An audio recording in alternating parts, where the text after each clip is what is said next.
Chapter 1292. With that, the two of them fell down one after the other, as there was no gravity to support them. Xiao Ziqing sat on the ground, but Lily wasn't so lucky. Not only was her own body weight affected, but the force of gravity that Xiao Ziqing had pulled her down was no joke either. Her whole body fell flat on the ground, and there was a puddle of dirty water on the ground. Many people looked over. When Xiao Ziqing saw that, she exclaimed, "Lily!" She quickly got up and pulled Lily up. Nanny Zhang was also frightened. Who knew that such a thing would happen? But she was still carrying a lot of fresh ingredients that she had just bought, and she couldn't let go of them. Lily looked at Xiao Ziqing, but her eyes weren't on her. Instead, she was looking behind Xiao Ziqing. The person who had just scared Xiao Ziqing was hiding in the crowd and looking over. As if sensing Lily's gaze, he turned around and ran away in fear. This time, Lily could clearly see the person's appearance.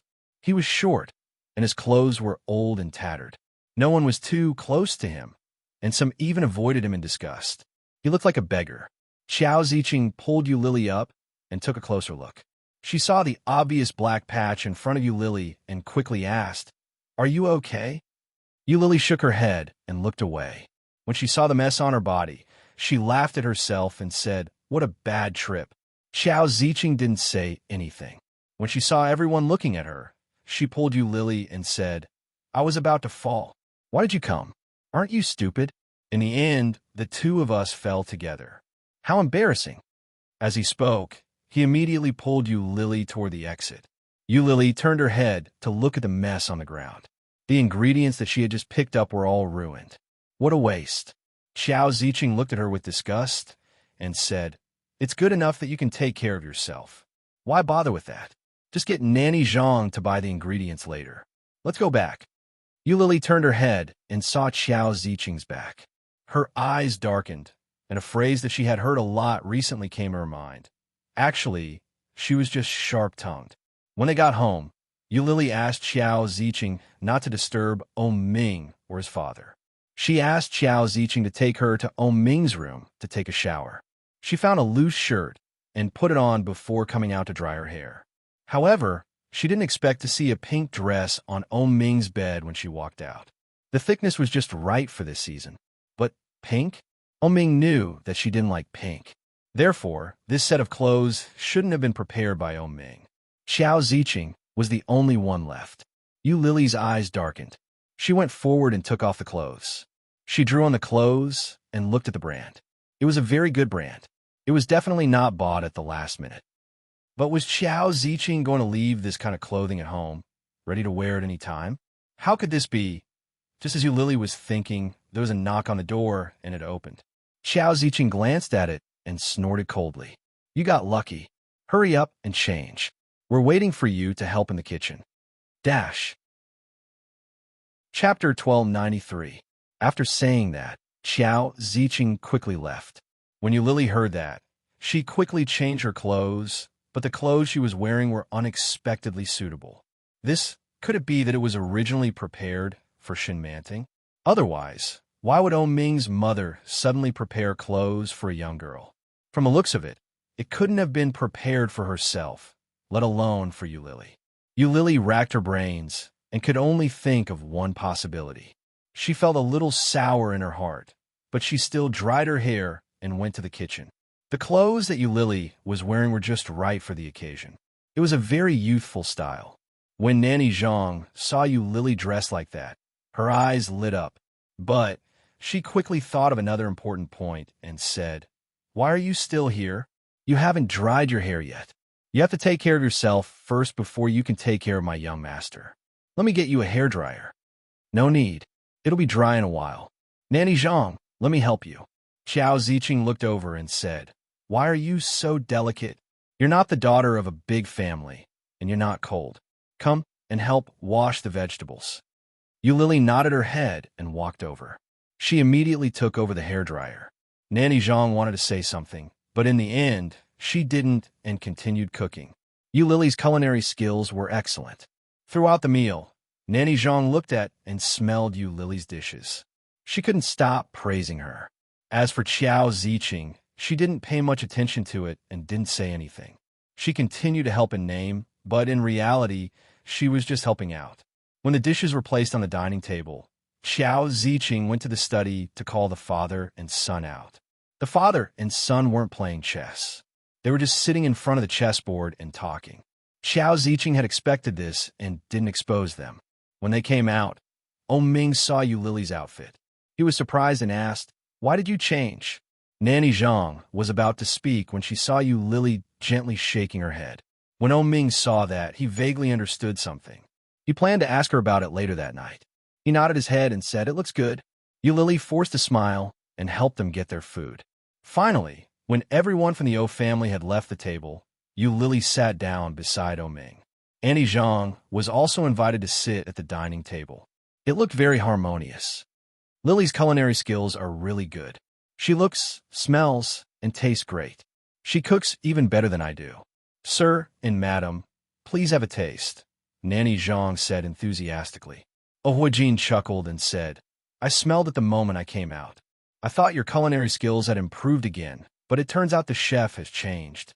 Such a compliment made Lily a little embarrassed. She said, "Thank you, uncle." "You still call me uncle?" Huajin's expression stiffened, but he did not show any anger. He corrected her, "We are family. How should you address them?" Lily was shocked and turned to look at Ming. However, Ming was busy eating, as if he hadn't heard Huajin's words. Lily was at a loss. She reached out and grabbed his thigh. In a low voice, she asked, "Did you tell him?" "They're not blind." Ming gently touched the rings on his finger. "Call me Daddy." Such a sudden change made Lily somewhat at a loss.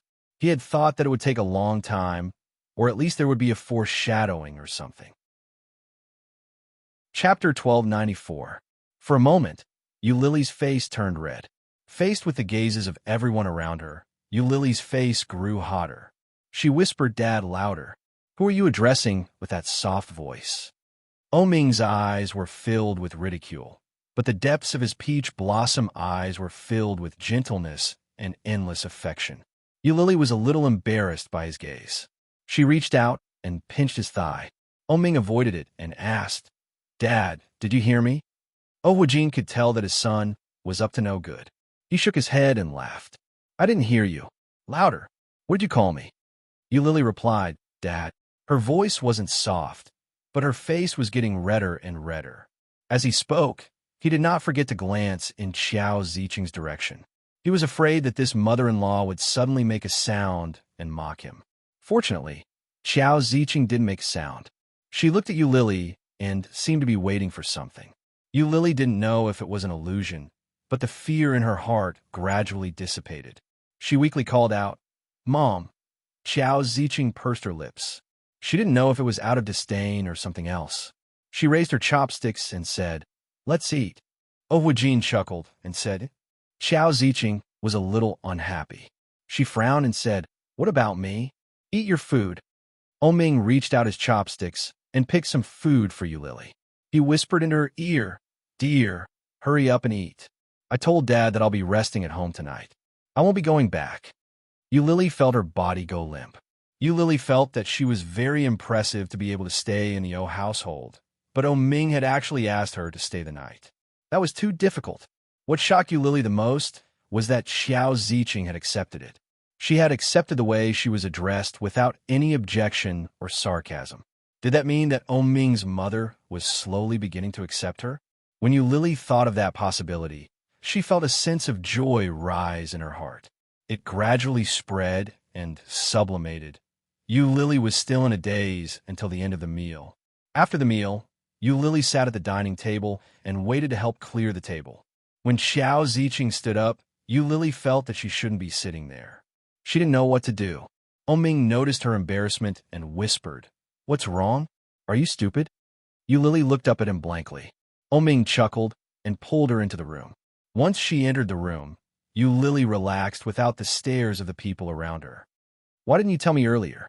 I thought your parents didn't know. Now that you've done this, what have I become? Doesn't this mean that I'm lying to them?" "You're not the only one, and this was all my idea," Ming said nonchalantly. When Lily saw Ming's reaction, She became even more annoyed. She yelled, "But that won't do either. I even pretended in front of your mother." Chapter 1295. When Yulili heard Ming's words, she let out a sigh of relief. She rolled her eyes and glared at Ming. "You scared me to death." Ming's lips curled up, and the smile in his eyes deepened. In fact, the first half was the truth. However, Ming didn't say anything more. He turned to look at her and said, "My mom likes to practice yoga in the afternoon. Go and play with her. Don't you know how to do it too?" Play with Ming's mother? Yulili felt a little strange. She looked at Ming and asked, "Can I? Your mom hates me so much. If I go and play with her in the afternoon, will I get scolded?" That was what Yulili was most afraid of and most worried about at the moment. How could that be? Ming looked at Yulili with a deep gaze. He smiled and said in a low voice, "Don't think too much. Scaring yourself is the scariest thing. If you talk to mom nicely, she won't make things difficult for you. Then, when I see your mom later, what should I call her? Do I really have to call her mom?" Yulili frowned. The thought of Ming's mother scolding her for this made her feel particularly uncomfortable. Hesitantly, she whispered, "Will your mother think that I'm being overly sentimental? What if she scolds me?" Yulili asked. "No, my mother isn't as scary as you think." Ming didn't know whether to laugh or cry. "How much psychological trauma did my mother leave in you? Don't be afraid. Just think of my mother as me. In fact, sometimes my words are a little harsh. It's more than just a little harsh. It's very harsh."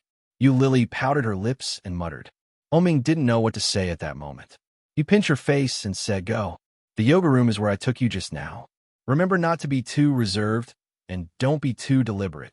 My mother just has a bad mouth." With that, he couldn't help but kiss her on the lips and whisper, "My mother is also your mother. In the future, you have to slowly learn to change the way you address her. When you see Dad later, you should also call him Dad. Do you understand?" Yulili found it hard to accept. This development seemed a little too fast. When she saw his expression, Yulili had no choice but to nod her head and say, "Got it. What are you going to do now?" "I'm going out with Dad.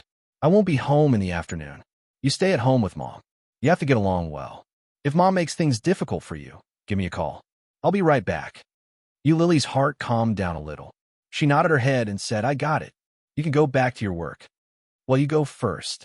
Ming gave her a gentle push. Yulili was a little scared, but she still walked out without looking back. When they arrived at the yoga room, Xiao Ziqing was really doing yoga inside. There was a radio in front of him, playing beautiful music and stories. The volume of the beautiful female voice was just right, and the pace of the story was also very touching. Yulili stood in front of the yoga room and gently knocked on the door. "Can I come in?" In front of Xiao Ziqing was a large mirror. There was nothing much in the yoga room, but there were a lot of mirrors. Xiao Ziqing had seen her a long time ago, but when she saw the hesitant look on her face, she did not say anything. Hearing her voice, Xiao Ziqing said nonchalantly, "Come in then." Dash. Chapter 1296. When Yulili heard Xiao Ziqing's impatient tone, her heart trembled. But soon, he walked in and struck up a conversation. "Are you doing yoga?" Xiao Ziqing glanced at her and asked, "Can't you tell? I'm dancing ballet." Yulili was stunned. She never expected to get such an answer. She stared at her with a face full of question marks. This movement, this posture, this waist, this appearance, it was clearly yoga. Is ballet like this? Xiao Ziqing found it funny when she saw Yulili's reaction. She asked, "Did Ming ask you to come here?" Indeed, it was Ming who had called her. But if she admitted it, wouldn't it show that she was insincere? Seeing the look on Yulili's face, Xiao Ziqing knew she was right. He rolled his eyes at her and grumbled, "I knew it." When this girl saw him, she was like a mouse that had seen a cat. She couldn't wait to run away, so why would she send herself to his doorstep? Xiao Ziqing decided to ignore her. She listened to the radio and slowly got to work. Yulili watched from the side as she did her yoga. After a long time, she said, "Thank you for the dress. It suits me very well." Although it was very likely that this was originally intended for Shinmanting. But at this time, she still benefited from it, and this thank you should be given. Qiao Ziqing cast a sidelong glance at her and unceremoniously exposed her. Don't try to find something to talk about. If you have nothing to do, let's get up and exercise together. That way, you won't fall the next time you encounter something like this. When Eulili heard that, she thought for a moment before taking off her shoes and stepping onto the yoga mat in front of Qiao Ziqing. Kneeling down, the posture was standard. The yoga mat was so big that it took up half of the yoga room. Eulili's clothes were relatively loose. It was a sporty outfit. Currently, Qiao Ziqing was performing a classic yoga pose, which was a little difficult. Eulili usually did yoga as a hobby. She exercised her body when she was free, so her movements were not very standard. Seeing Qiao Ziqing's reaction, Eulili didn't dare to embarrass herself. Qiao Ziqing glanced at her and asked, "What are you doing? Do you have to pray before exercising?" The obvious teasing made Eulili blush. She replied, I don't really know how. If you don't know, then learn. Everything has to be learned. Do you think you'll learn it just by being in a daze? Qiao Ziqing's movements were as smooth as flowing water, slow and unhurried, but the curves of her movements were very pleasing to the eye. No wonder Qiao Ziqing's figure was so well maintained. With such a soft waist and such standard movements, it was obvious that she wasn't an amateur. Eulili imitated Qiao Ziqing's movements and began to move slowly. However, before Qiao Ziqing could finish her set, she couldn't help but say, "Straighten your chest. Do you have a hump?" Eulili's heart skipped a beat. She complained to her heart, but she immediately did as she was told. "Raise your hands high. Can't you lift it because you haven't eaten?" "Eulili, are there treasures on the ground? Why are you lowering your head? Raise your chin." "Eulili." Qiao Ziqing was a little strict. More importantly, she was very blunt with her words.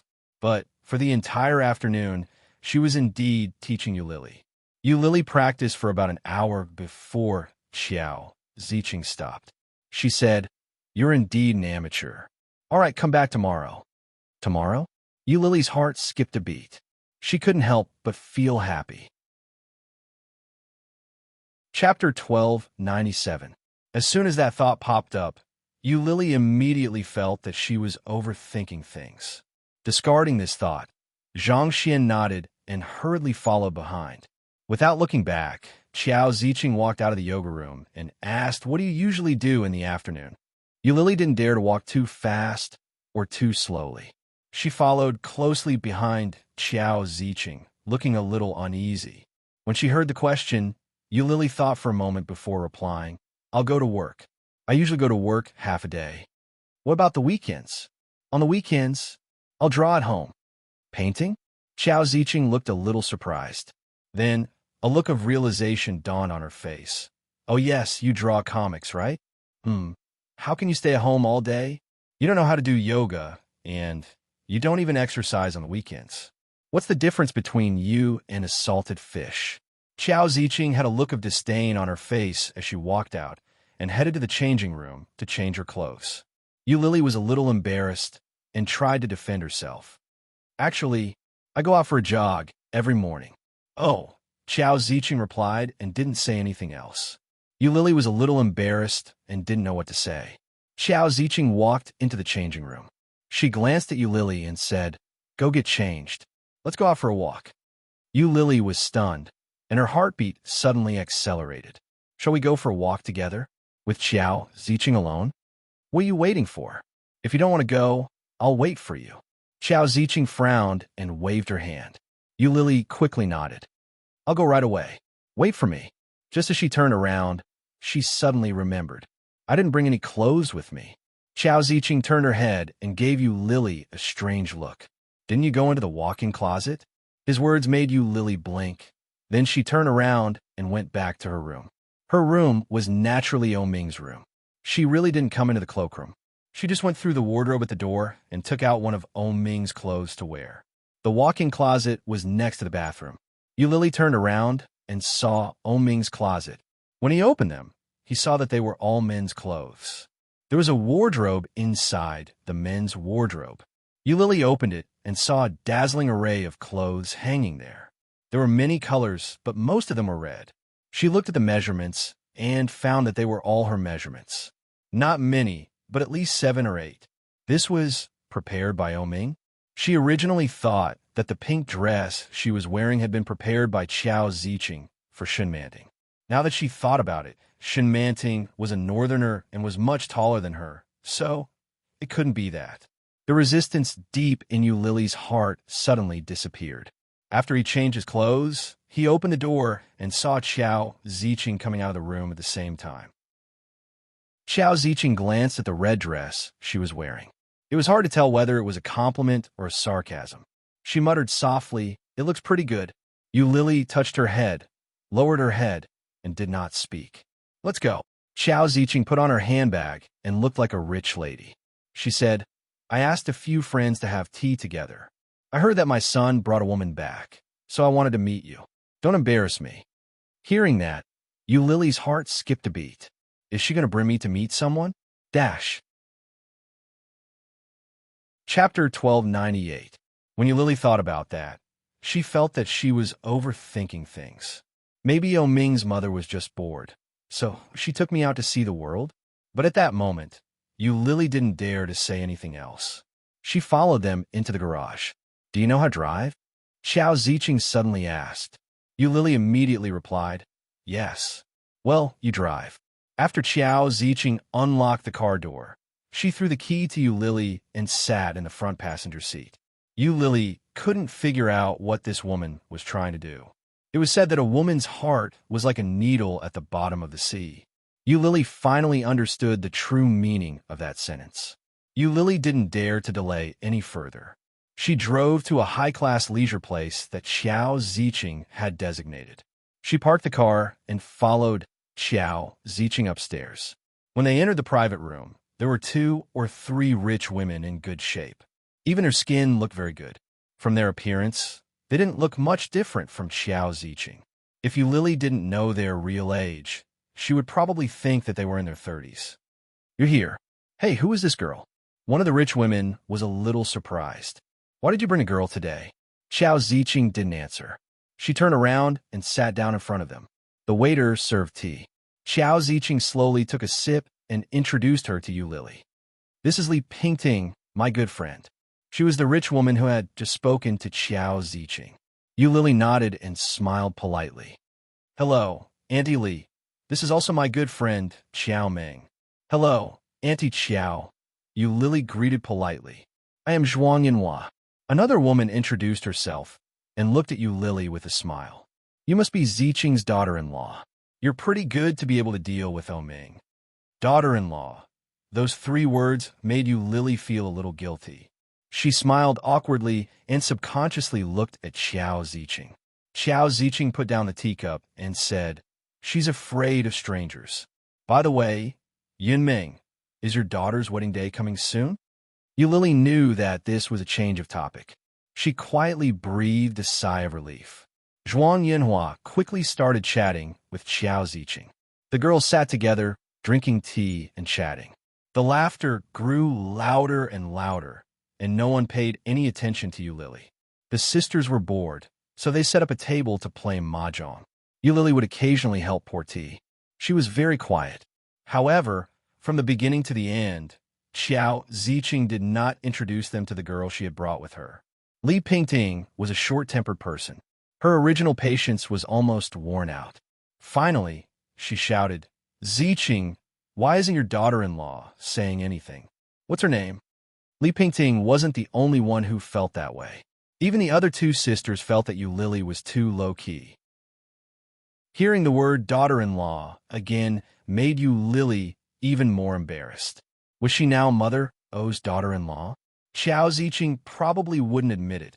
Unexpectedly, Qiao Ziqing only gave Yu Lily a sidelong glance and leisurely said, "Who knows? Maybe she's looking down on you, Dongfeng." A mahjong tile hit, and Yu Lily's heart was also shocked, and then it was full of waves.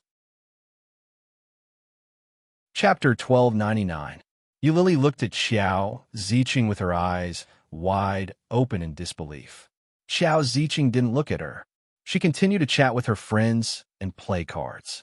Yu Lily was a little happy, but she quickly waved her hands and explained, "No, how could I be like that?" Then why didn't you say anything? You've been here for so long, and I don't even know what your name is, Xiao Meng said. My name is Yu Lily, Auntie Xiao. Ah, Yu Lily. Why does this name sound so familiar? No wonder you look so familiar. You're the mistress who caused a ruckus with Ming some time ago, right? Zhuang Yunhua's words were not at all tactful. It was so straightforward that it made Yu Lily feel a little awkward. How can you say that? Li Pingting pushed Zhuang Yunhua and rebuked her. But it was obvious that they already knew who Yu Lily was. She's not a mistress now. Since she's been brought here, she must be married to Ming, Xiao Meng said. But why haven't I heard any news? Is it a secret marriage? Yu Lily had expected to see contempt, disdain, or something else on their faces.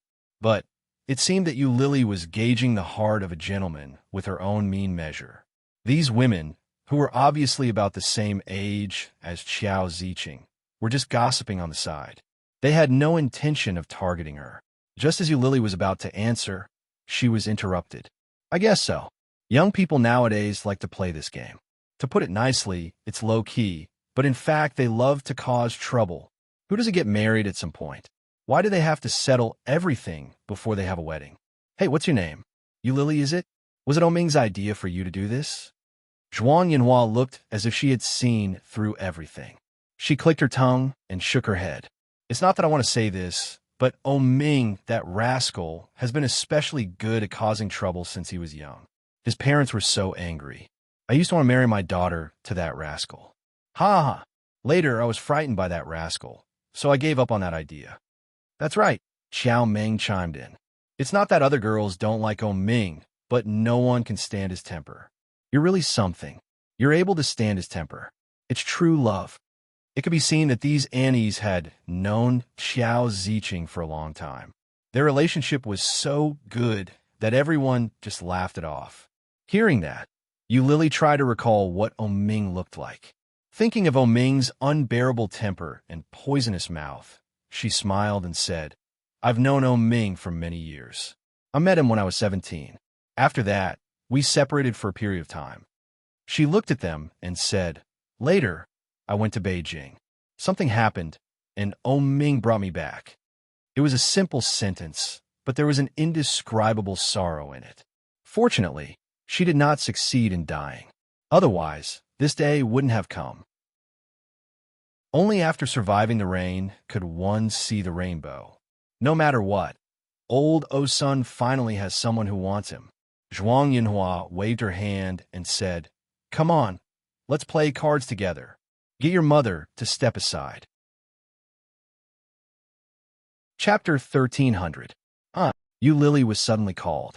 She looked at Zhuang Yunhua and stammered, You do it. I don't want to fight anymore. These old women have bad luck, and always say that I'm bullying them. Let them see what good luck is. Qiao Ziqing stood up, pulled Yu Lily down, and pressed her down. You do it. Seeing Yu Lily's confused expression, she asked, Why are you standing there? Don't you know how to play? Yu Lily thought for a moment and said, I think so. If you do, then so be it. If you don't, then so be it. What do you mean by probably? Qiao Ziqing asked from behind. Yu Lily thought about it again and asked, Do I want to win or lose? Her voice was very soft as she turned to look at Qiao Ziqing. Yu Lily's eyes were deep and dark brown. When Qiao Ziqing saw her eyes, her beautiful and exquisite eyebrows rose slightly. In a loud voice, she said, Kill them all. Hearing Qiao Ziqing's words, the women behind her were in an uproar. With a look of disdain, they mocked, Can you do it? Don't brag. Just because your luck is good doesn't mean your daughter-in-law's luck is good. Your daughter-in-law is so young. I don't think she knows how to play. When we win all your money later, don't say that we bullied the young. Being provoked, Qiao Ziqing became even more excited. She gently pushed Yu Lily and said, Did you hear that? Don't embarrass me. You have to beat them. Okay. With a heavy burden on her shoulders, Yu Lily immediately perked up. Looking at the cards in front of her, Yu Lily looked at them and played a seemingly useless 3 dice. Draw, someone shouted. With that draw, the rest of her luck seemed to be running away. Every time Yu Lily played a card, she was either knocked or hit. This round was a terrible loss. You want to beat us like that? Ha ha ha. Zicheng, you're bragging too much. Qiao Zicheng glanced at them and said nonchalantly, this is just the beginning. What's the rush? Yu Lily was a little embarrassed. She turned to look at Qiao Zicheng and said, why don't you do it? Continue. Qiao Zicheng sat down at the spot where Yu Lily had been sitting. Yu Lily had to bite the bullet and continue playing. In the next 2 or 3 games, Yu Lily lost miserably.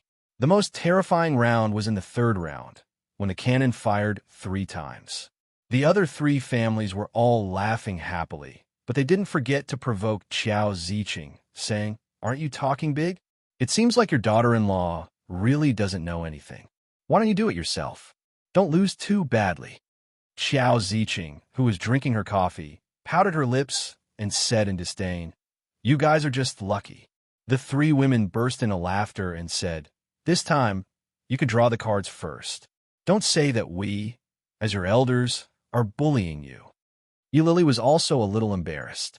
Losing money was not a big deal, but losing face was a big deal. He nodded and said, thank you, Annie. The 3 women laughed even more happily, but soon they couldn't laugh anymore. In the 4th round, Yu Lily was in a daze. Everyone was stunned and couldn't believe it. Impossible. Her luck is too good. It was also the first time that Yu Lily had caught a daze. Her heart was bursting with joy. Just as she was about to say a few humble words, she heard Qiao Zicheng say, it's all because you guys went easy on me. Look, isn't this luck? Chapter 1301. Following that, Yu Lily's luck seemed to have turned on, and she couldn't stop winning. In the end, the women lost so much that they lost all their energy. Xiao Meng pushed the cards back and shouted, I'm not playing anymore. I'm not playing anymore. Looks like we can't give away our good luck. Look, if we give away our good luck, we won't be lucky anymore. Yu Lily was embarrassed to lose and embarrassed to win. When she heard that, she said, I was just lucky. Your skills are still better. What skills? It's just a matter of luck. Forget it. It's too late now. I'll go home and pretend to make dinner. You guys have fun. Zhuang Yinhua was the first to bid farewell. Following that, the others also left one after another. Qiao Zicheng sighed and said, every time I lose, I blame it on my luck. It's obvious that I'm not as good as others. Shut up. Don't speak. Get lost. His words drew the wrath of the crowd. Yu Lily couldn't help but laugh. Qiao Zicheng said proudly, let's fight again next time. We'll be going back too. Goodbye. Yu Lily quickly followed Qiao Zicheng out of the parking lot. Halfway there, Yu Lily remembered that she had forgotten to take the car keys. She must have left them upstairs. But Qiao Zicheng was already walking further and further away in her high heels. Yu Lily wanted to call out to her, but she couldn't. What's it called? Auntie? Mom? Yu Lily quickened her pace to catch up with him and shouted that. However, Qiao Zicheng did not stop and continued walking forward. Yu Lily shouted again that. Auntie, I forgot my car keys. The voice was crisp and clear, echoing in the empty parking lot. However, Qiao Zicheng didn't stop walking, as if she hadn't heard anything. Yu Lily was sure that her voice wasn't low. How could she not have heard it? Could it be that Ming's mother couldn't recognize his voice? At that thought, Yu Lily felt a little stifled. She chased after him and called out again, that. Qiao Zicheng suddenly stopped in her tracks. She turned her head to look at Yu Lily and asked, who were you talking to along the way? Yu Lily was taken aback for a moment before replying, with you. Follow me? Are you sure? Qiao Zicheng looked a little angry. Yu Lily was a little confused. She didn't know how she had provoked this female overlord. Qiao Zicheng was annoyed and asked, what did you call me? Yu Lily was even more stunned. She whispered tentatively, Mom, what? Qiao Zicheng was a little impatient. Speak louder. His tone was a little fierce, but Yu Lily was suddenly happy. She smiled and said, the car key is upstairs. I forgot to take it. Qiao Zicheng snorted. By the time you get it, the sun will be up. As she spoke, she threw a bunch of keys at him. Let's go. Yu Lily took the key, and it was indeed that key. Qiao Zicheng turned around and walked away.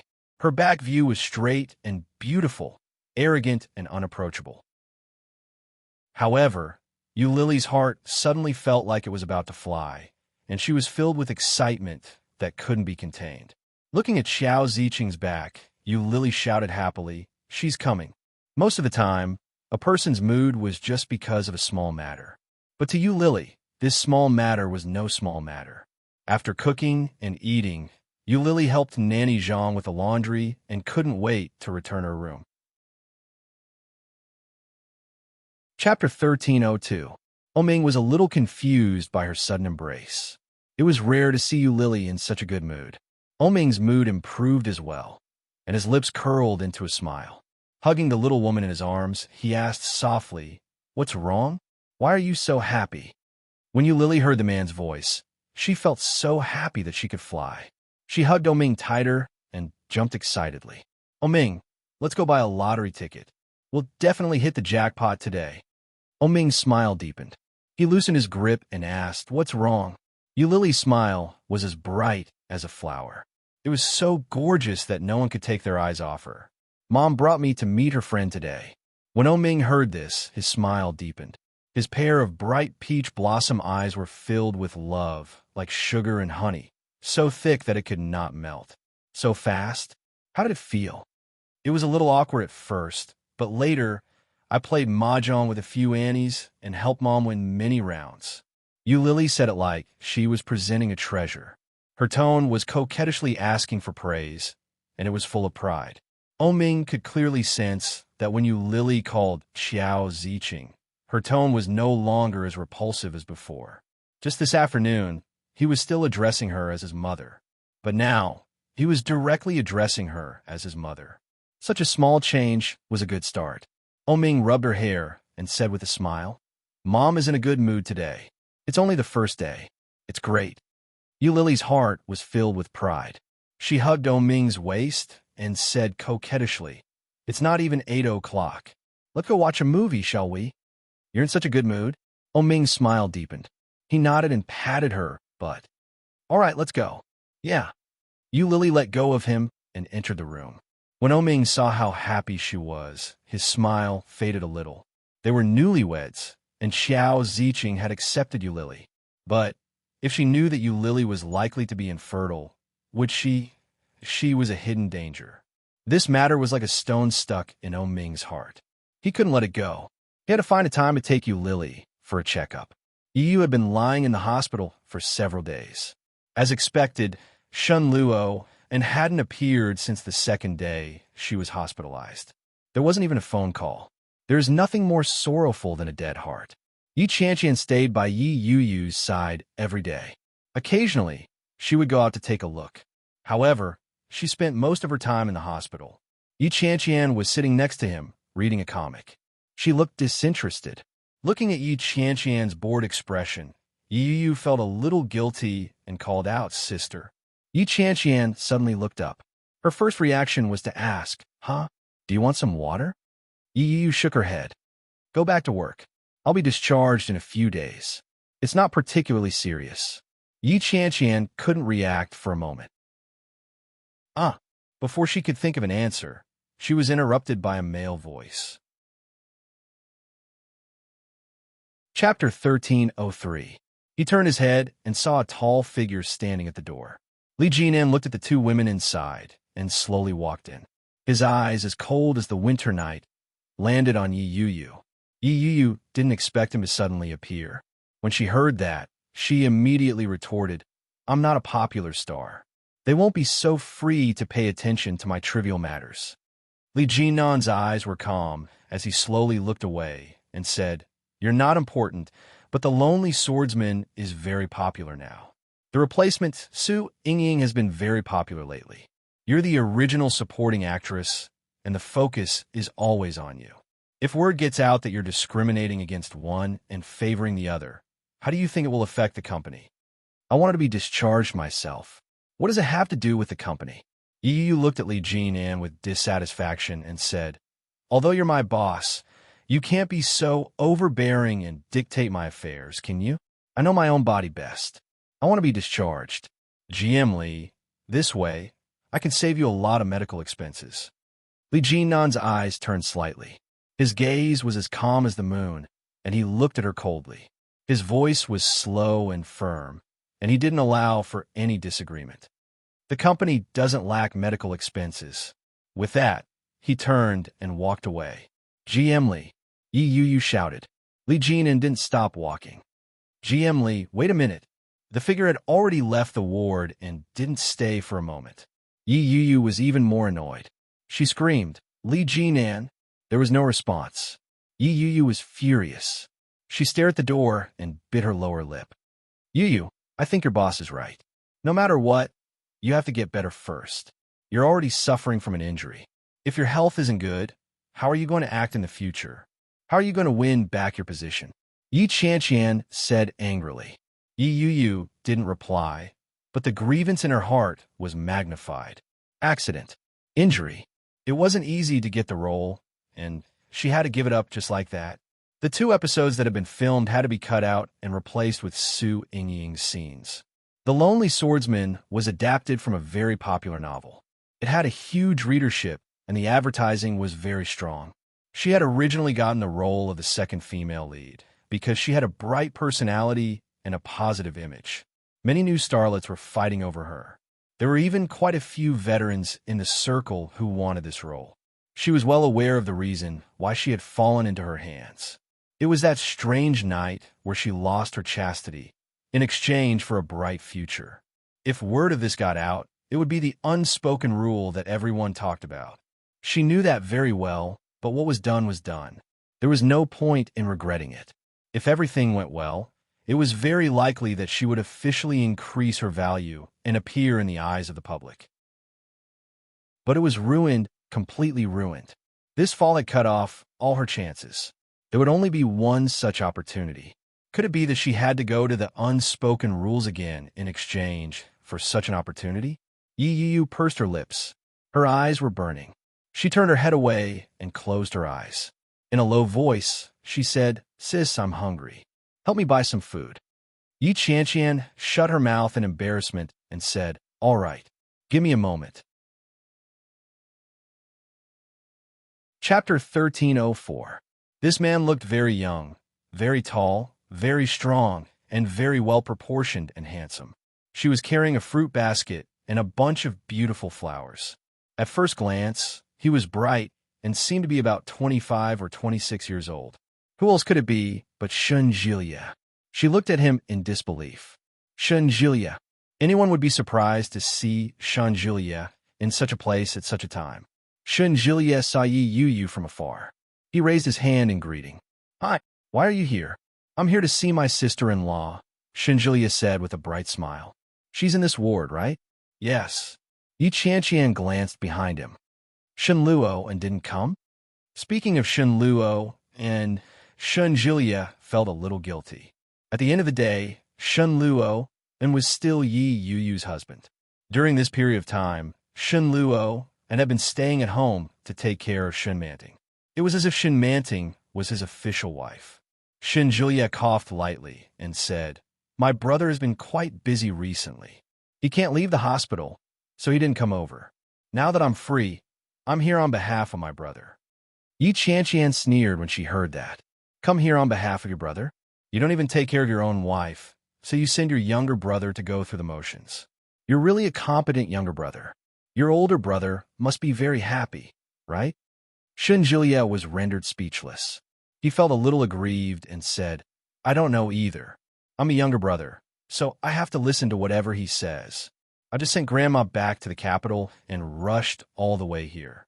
Why are you scolding me? Can't we play properly? Yi Qianqian also knew that she had gone overboard by venting her anger on him. She pouted and reached out to take the fruit basket from his hand. Have you eaten? Not yet. I just got off the plane and came over.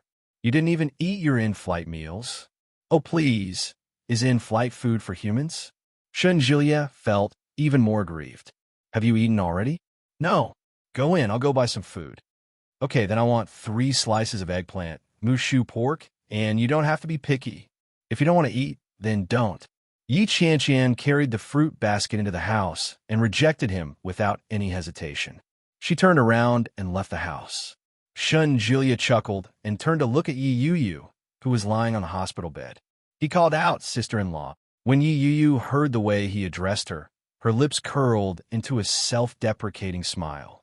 She looked at the young man in front of her, who looked a little like Shen Luo, and said, "Brother-in-law, are you feeling better? Recently, I accompanied Grandma on a trip. I just sent Grandma back. It's all right. Thank you for coming to see me."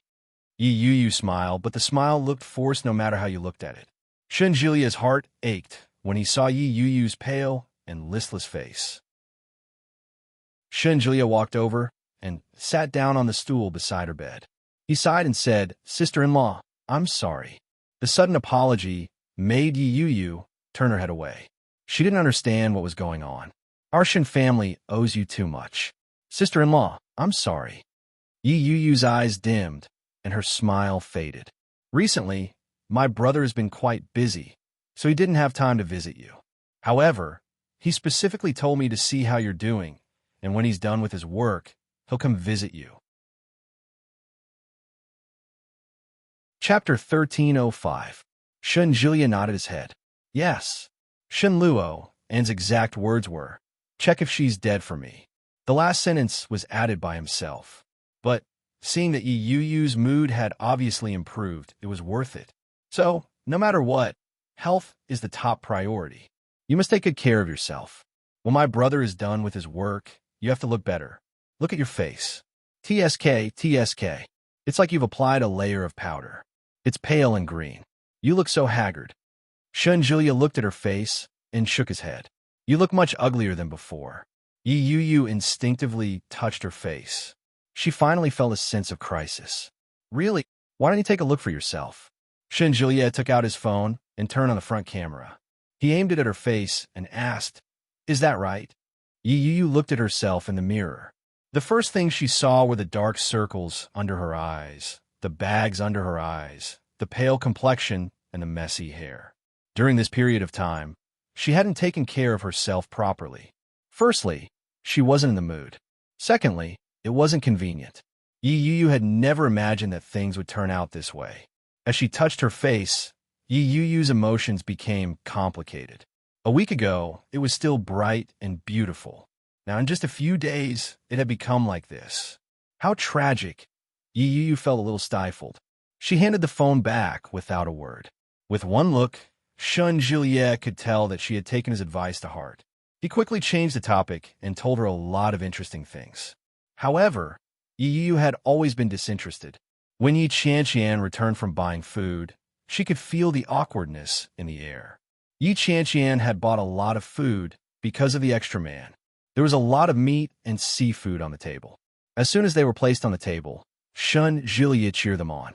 He opened the lunch boxes and began to eat heartily.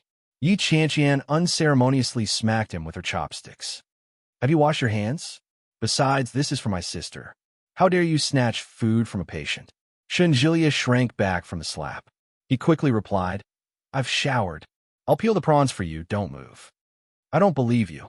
You must be trying to steal it. Am I that kind of person?" "Yes. You misunderstood." Shen Jilia was speechless. The exchange of words was boring, but Yi Yu found it interesting. After the meal, Yi Yu's mood improved significantly. By the time she sent Shen Jilia off, it was already past 9 in the evening. Yi Yu fell into a deep sleep. Yi Qianqian led Shen Jilia to the hotel where she was staying to get a room. After that, they went their separate ways. After Shen Jilia finished a shower, he couldn't calm down for a long time. After much consideration, she decided to call Shen Luo. The call was quickly connected. It seemed to be a little noisy on Shen Luo's side. There was the sound of moving music, lively chatter, and the coquettish voice of a woman. When Shen Jilia heard the noise, he could roughly guess where that place was. After a moment of silence, she called out, "Brother." However, it wasn't Shen Luo's voice that appeared. It was Shen Manting. "Jilia, brother is drunk. I'm in the bar. Can you come and help me? I can't carry him alone." Shen Jilia frowned. "I'm in H City. Are you going to have a drink with him?" "No. I was told to come here by the waiter. I didn't dare to tell my parents, so I came here secretly.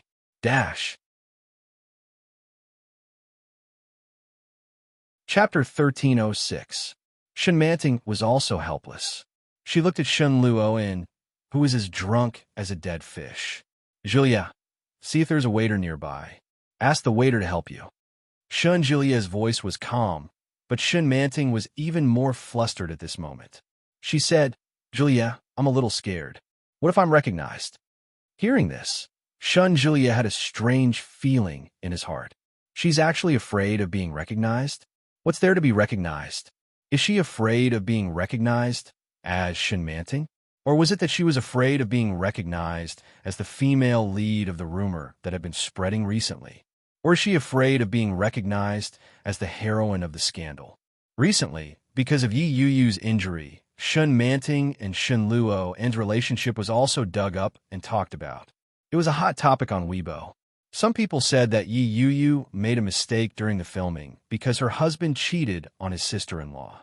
This Weibo was very popular.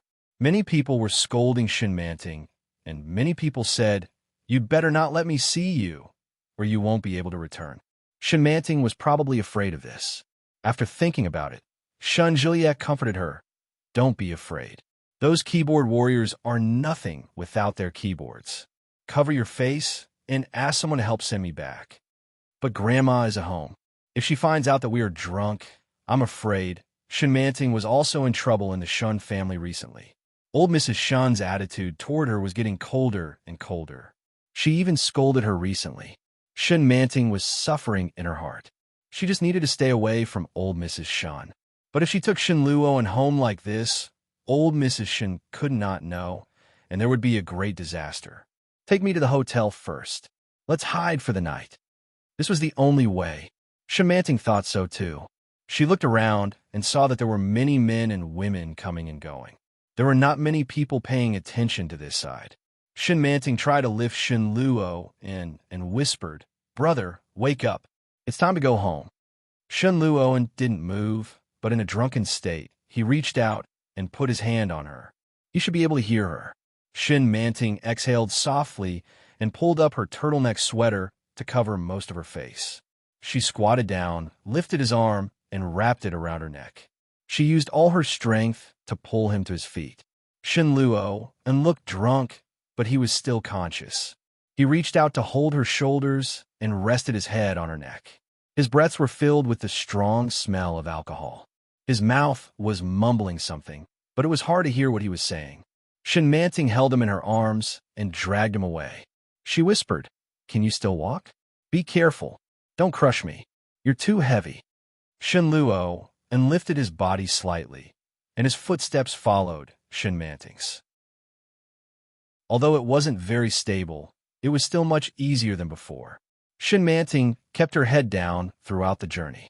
Shun Manting hailed a cab and carried him in after they found a hotel. When Shun Luo entered the room, he seemed to have sobered up. He muttered, Take a shower. Shun Manting was infuriated by him and threw him onto the bed. She took off her coat and scolded him. You're drunk and you still want to take a bath? Don't die in the bathroom. Chapter 1307. Suddenly, Shun Luo laughed and waved at her. He said gently, Come here. Shun Manting was a little afraid to go over, but when she saw his smile, she still walked over. Shun Luo was a little annoyed. He simply reached out and pulled her over, holding her in his arms. Shun Manting subconsciously resisted.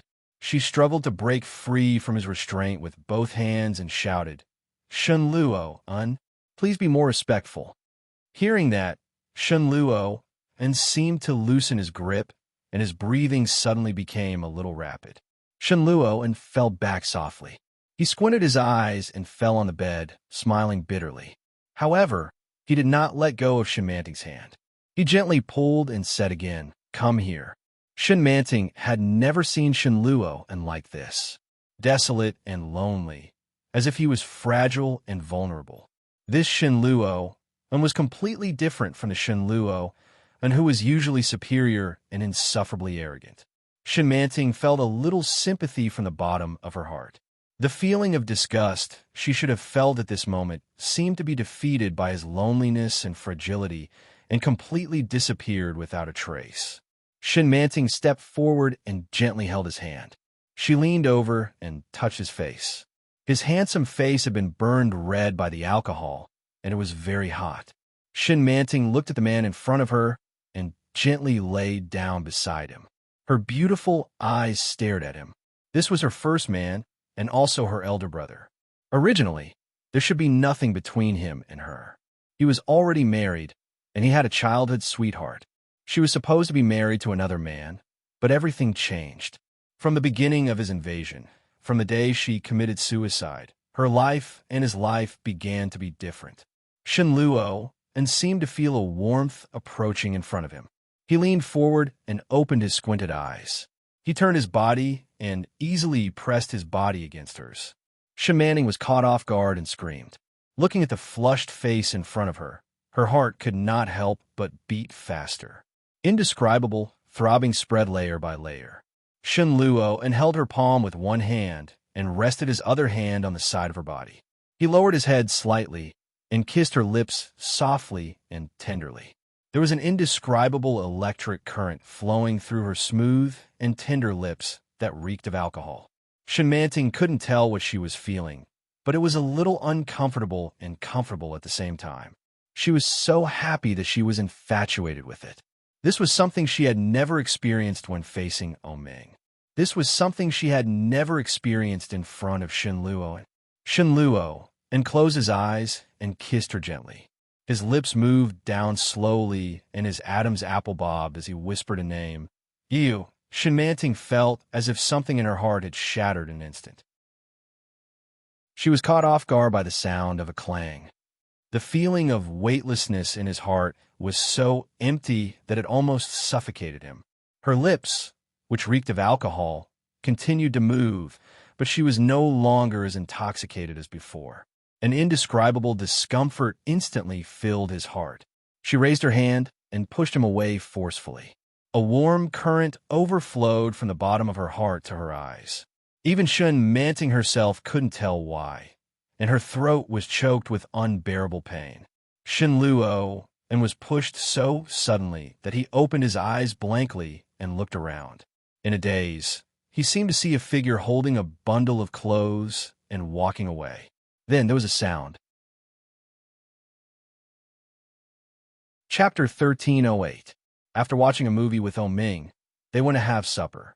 By the time they got home, it was already past 11 p.m. The two of them tiptoed back home, afraid that they would wake up Huijin and his wife. But when he got home, he found that he didn't have his keys with him. Of course, it was impossible for Yu Lily to have a key. For a moment, the two of them couldn't go in, and they didn't dare to ring the doorbell to wake them up. "What should we do?" Yu Lily looked at him and felt a little aggrieved. "Today is only the first day. What if your mother has a problem with me again and says that I brought you everywhere?" Oming laughed and pinched her nose. "How did it become my mother again? My mother is your mother. I won't be so petty. Besides, we just got married. Isn't it normal for newlyweds to go out on a date?" Is it normal? Yu Lily thought about it and felt that it was not appropriate. This was the first time Yu Lily had stayed here. She had been running around on the first day. Yu Lily regretted it and said, "If I had known, I wouldn't have gone out. Why didn't you stop me just now?" Hearing this blame, Oming didn't know whether to laugh or cry. "Are you blaming me? It's your fault. It's all your fault. It's all your fault." Yu Lily pushed him away and looked at the closed door with a bitter face. "What should we do? How about we go home?" "Shoo, listen." Oming pointed at the door. Sure enough, light footsteps could be heard from inside. Then the door opened from the inside. Huijin was in his pajamas. He looked at the couple who had returned home late at night and sighed helplessly. "Don't come back so late next time. Your mother is still waiting for you." Yu Lily regretted it even more. She shrank her neck and did not dare to speak. He pulled his wife aside and replied, "Got it. It won't be so late next time. Let Mom go to bed first." "Do you still need to sleep tonight?" Qiao Ziqing walked out and looked at the big clock in the living room. She said in a bad mood, "It'll take a long time to shower later. Go straight to sleep after you go in. Don't mess around. Get up early tomorrow, you hear? Don't mess around." These words, Yu Lily's face suddenly turned red. He lifted his head to look at Qiao Ziqing and realized that she was looking at him. It was obvious that these words were directed at him. Yu Lily's face became redder, and she nodded. "Got it." Qiao Ziqing also knew that girls were shy. Seeing her like this, she waved her hand and said, "Go to sleep. Olda, let's go back too." "Yes, I'm coming," Huijin replied. He closed the door and walked inside. Oming looked at Xiao Ziqing's back and teased, "You guys are not allowed to mess around." Hearing this, Xiao Ziqing nearly choked on her saliva. Her face turned red as she coughed. Huijin was even more direct. He walked over to Oming and knocked him on the head. He warned, "Are you tired of living?" Oming clutched his head and scrunched up his face. Lily wanted to laugh, but didn't dare. She pursed her lips and blushed. Her shoulders trembled slightly as she pulled Oming inside. However, she clearly underestimated Oming's recklessness. Just as they were about to enter the hallway, Oming turned his head and seriously advised, "Staying up late is not good for your health. Come earlier tomorrow." Huijin was even more annoyed. He raised his hand in their direction. Chapter 1309. The next morning, Lily woke up early. It was 6 in the morning. She had just changed into her sportswear when she heard a knock on the door. Xiao Ziqing had already put on her casual and beautiful sportswear. She looked healthy and energetic. When Lily saw Xiao Ziqing in this state, she sighed in her heart. Fortunately, she had this habit. Otherwise, it would have been awkward. "Good morning, Mom." Lily smiled naturally. There was no awkwardness in her greeting. When Xiao Ziqing heard that, she looked at her and replied, "Hurry up. We have to come back later to make breakfast. Annie Zhang is off today, so I'm counting on you to make all 3 meals." Lily's smile widened. Not only was there no resentment in her heart, but joy welled up from the bottom of her heart. She nodded her head and said, "All right."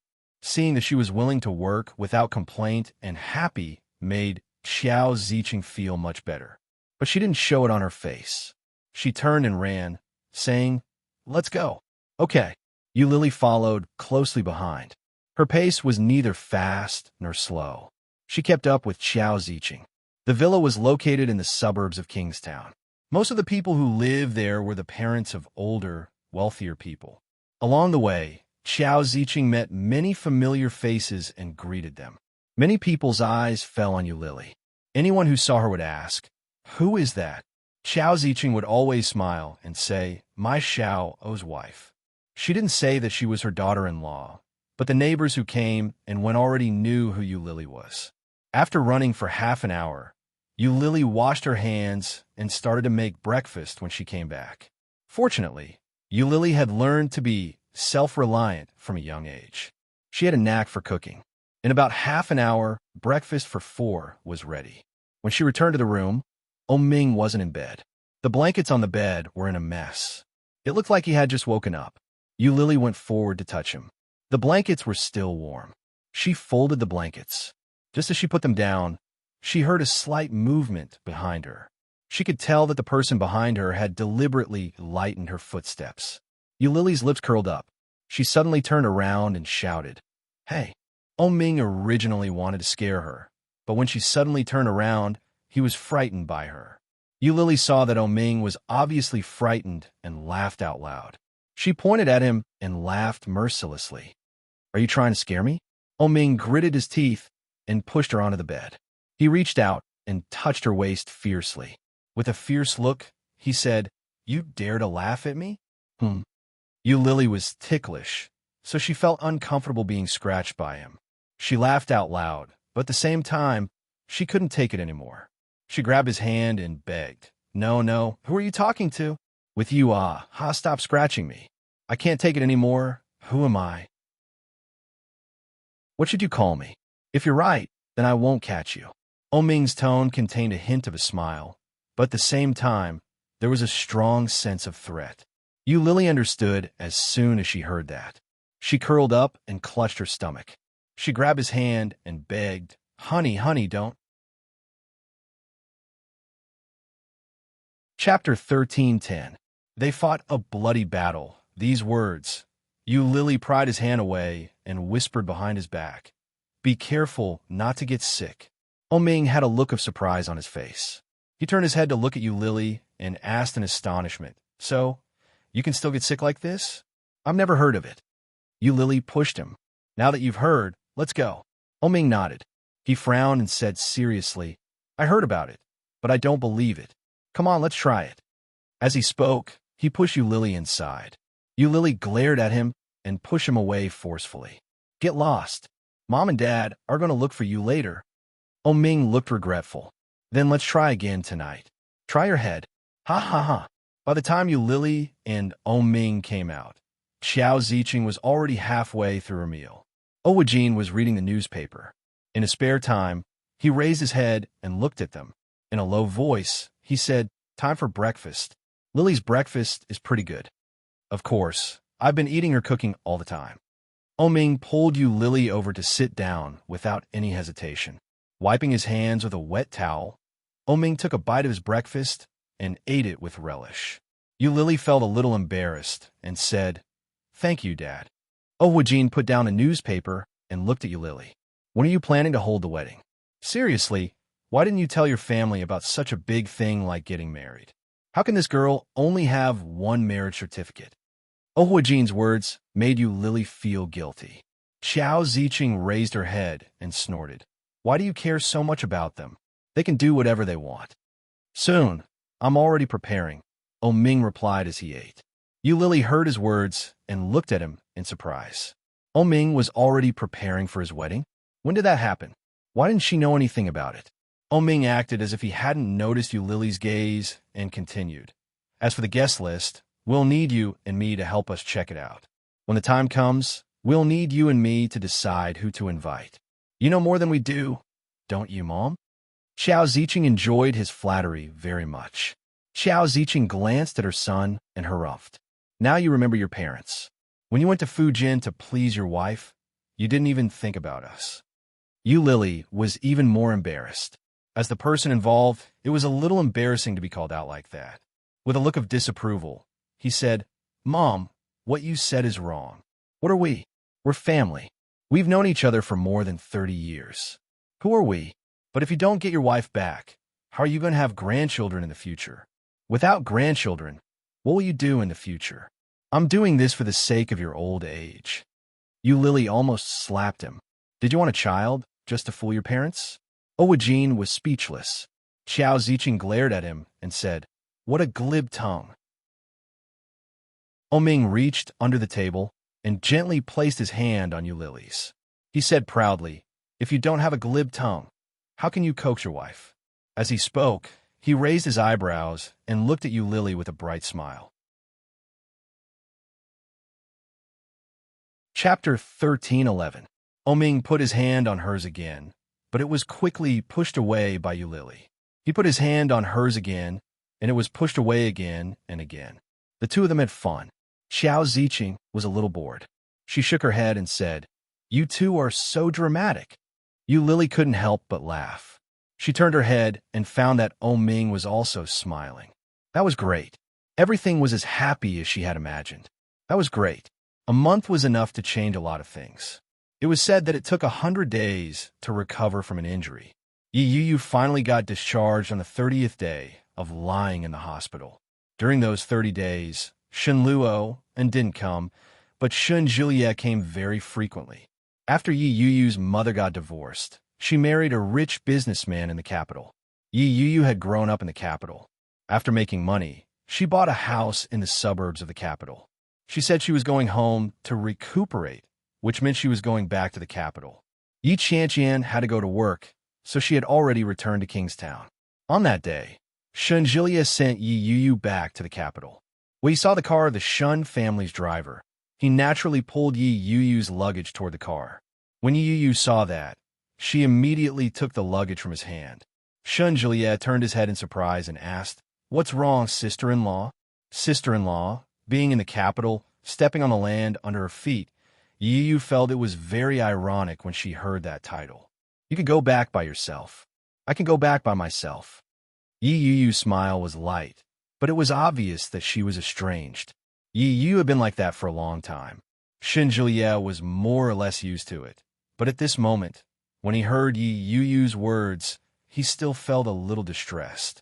Looking at the girl in front of him who was a little younger than him, he comforted her and said, Sister-in-law, let's go home together.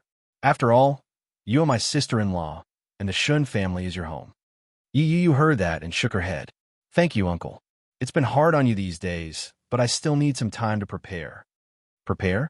Julia had already guessed something. Prepare for what? I asked for this marriage. I am very grateful to Luo, and he made my dream come true. He had also personally extinguished all her hopes and all her light. I will divorce him. I hope we can still be friends in the future. Yu's smile was light, but when combined with her pale complexion, it was like a blooming epiphyllum in the night. It was beautiful, but it could dissipate at any moment. Julia could clearly feel an indescribable pain in his heart. He looked at her and opened his mouth, but in the end, not a single word came out. Yu picked up her luggage, turned around, and headed for the taxi lane. Julia stared at her from behind. He couldn't help but take a big step forward and block her way. He said, "Let me take you back. It's not easy to hail a cab at this hour, and I happen to be starving. Let's have dinner together, and then I'll take you back." When Yu heard that, she saw the pure and sincere expression on his face. She nodded her head and said, "Thank you." "Hey, why are you thanking me?" "Yu, get in the car." When Yu heard her name coming from Julia's mouth, she was stunned for a moment. Chapter 13:12. The boundless downpour washed over the entire mountain and plains. In the middle of the night, it was so dark that one couldn't even see their own fingers. Other than the feeble cries of the girls, the only sound that could be heard was the pitter-patter of the rain. No one could foresee when the rain would stop, and no one could foresee when they would be able to escape from their predicament. They stayed in the cave for a full 5 to 6 hours. The rain grew heavier and heavier. The mud and rocks were washed away by the rain. They were sticky and turbulent. The cave was quickly submerged by the mud and rocks. Layer after layer of despair engulfed everyone. It wasn't clear who started it, but more than a dozen teenage boys and girls started to cry out weakly. The 18-year-old Luo appeared mature and steady among the group of youths. He led his companions in an orderly escape, but a scream came from the back of the group. When his companions turned their heads, they saw that 2 people were missing, Yu and her injured stepsister, Guan Kui. The sudden disappearance of the 2 girls undoubtedly brought unspeakable panic to the group of youths. Everyone was in a mess. It was so chaotic that even Luo didn't know what had happened. The mudslide was getting bigger and bigger, but the 2 girls were nowhere to be found. Later, when the rescue team arrived, Luo frantically searched for them. No matter how hard he tried, he couldn't find any news of them.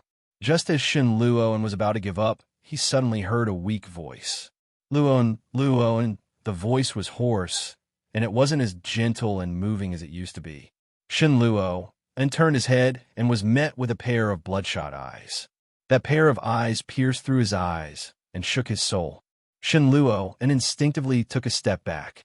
The ground beneath his feet was empty, and he felt as if he had fallen into an abyss. With a sudden thump, his heart felt like it was being pulled by someone. When he opened his eyes, it was still pitch black. The air was clean. The room was clean. The environment was clean.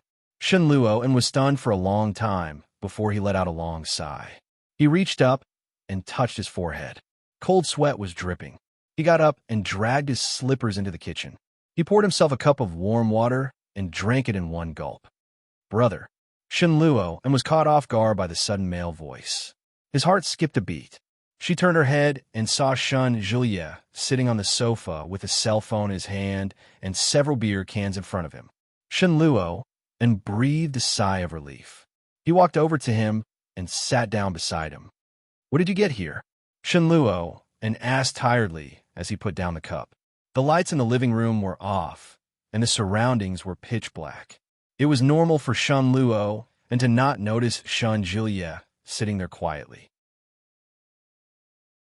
Unfortunately, Julia was sitting on the sofa playing with his phone. The brightness on his phone was quite high.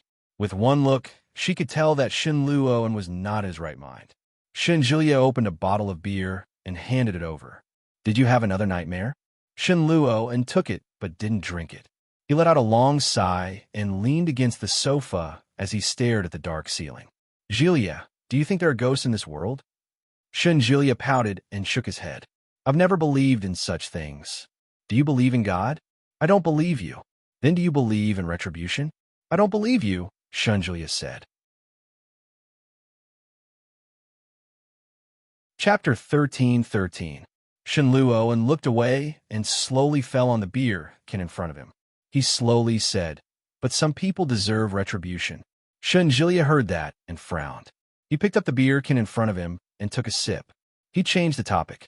Sister-in-law was discharged from the hospital today. I brought her back to the capital. Well, what about now? Shenluo and asked casually. He didn't seem to care at all. Now she has gone back to her own house. She doesn't want to come back with me.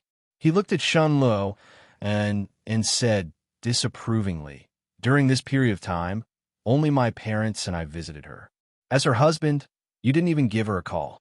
Brother, it's not just them who think you're going overboard. Even as her younger brother, I think you shouldn't have done this. Shenluo and looked at Shenluo, and when Shenluo heard that, he turned his head and looked at Gilia with a faint smile. When Gilia caught Yuyu's gaze, he felt even angrier.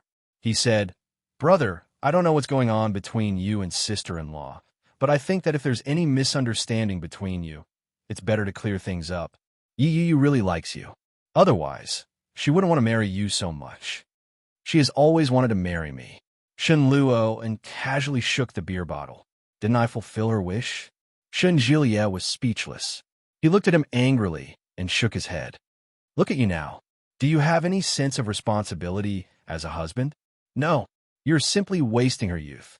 Brother, you can't treat a girl like this. Shenluo and slammed the beer bottle on the table. He immediately stood up and said casually, If you're going to lecture me, then you can shut up. I don't want to hear it. As he spoke, he had already started walking. However, after a moment, he seemed to have thought of something and stopped. I'll go see her tomorrow.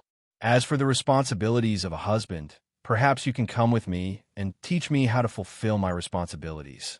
Gilia was infuriated by his attitude. He felt more and more sorry for Yuyu. He looked at Shenluo's back and snorted. Divorcing you is the right decision. Yuyu is such a good girl. Shenluo stopped in his tracks. What do you mean? When Gilia saw that Yuyu was finally reacting, he felt strangely at ease. In a menacing voice, he said, Actually, when I just got off the plane today, I wanted to bring her home, but Yuyu refused to come. She's already making preparations. She might divorce you at any time. Shenluo stood with his back to Gilia and said nothing. Gilia stared at his back and enunciated each word clearly. You don't cherish it anyway. It's better for you to get a divorce. In the depths of Shenluo's eyes, there seemed to be a violent storm that could not be calmed. However, he didn't say anything else. He strode forward. Gilia didn't know if he had done the right thing, but Shenluo's attitude was far beyond his expectations. If he had a reaction, it meant that he cared. Since he cared about Yuyu, why did he have to provoke Shenmanting?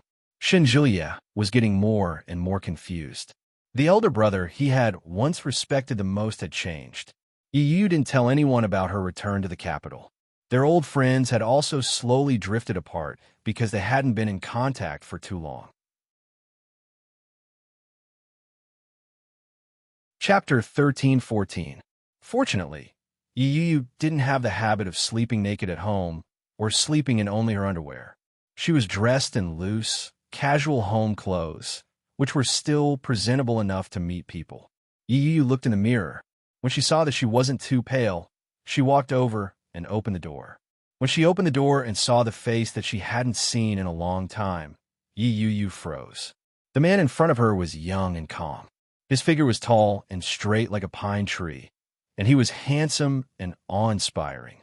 He looked to be in his 20s or 30s, but he had a unique aura of pride. His temperament was like a cool breeze. It was unforgettable. Why are you here? Yuyu's voice was a little high. Her tone was full of disbelief. Li Jinnan's gaze fell behind her. He looked around without any expression.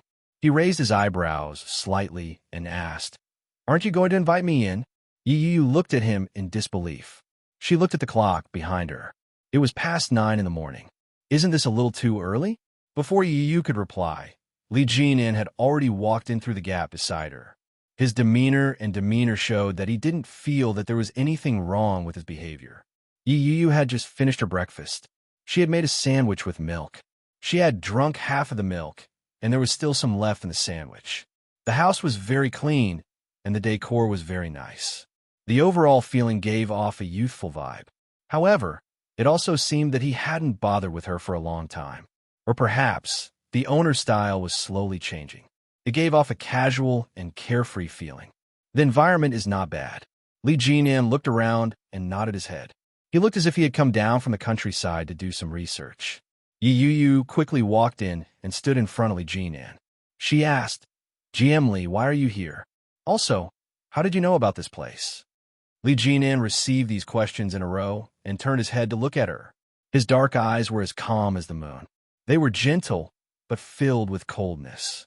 One look at them gave off an indescribable sense of depth. "I came to the capital on a business trip. I heard that you were here, so I dropped by." As he spoke, his gaze fell on Yu's injured arm. "It looks like you're recovering well. Who did you hear that from?" "Not many people know that I live here." There was no way Yi Qianqian would tell him. After all, Yi Qianqian had nothing to do with that man. While Yu was puzzled, a light suddenly flashed in her mind. She asked, "Mira said that?" Li Jinan glanced at her, then looked at his wristwatch and said, "My flight is at 2 o'clock in the afternoon. Let's have dinner together. I haven't had breakfast yet. Let's go out and eat." He didn't answer Yu directly. Instead, he changed the subject. However, such an attitude was tantamount to tacit approval. Yu was a little annoyed.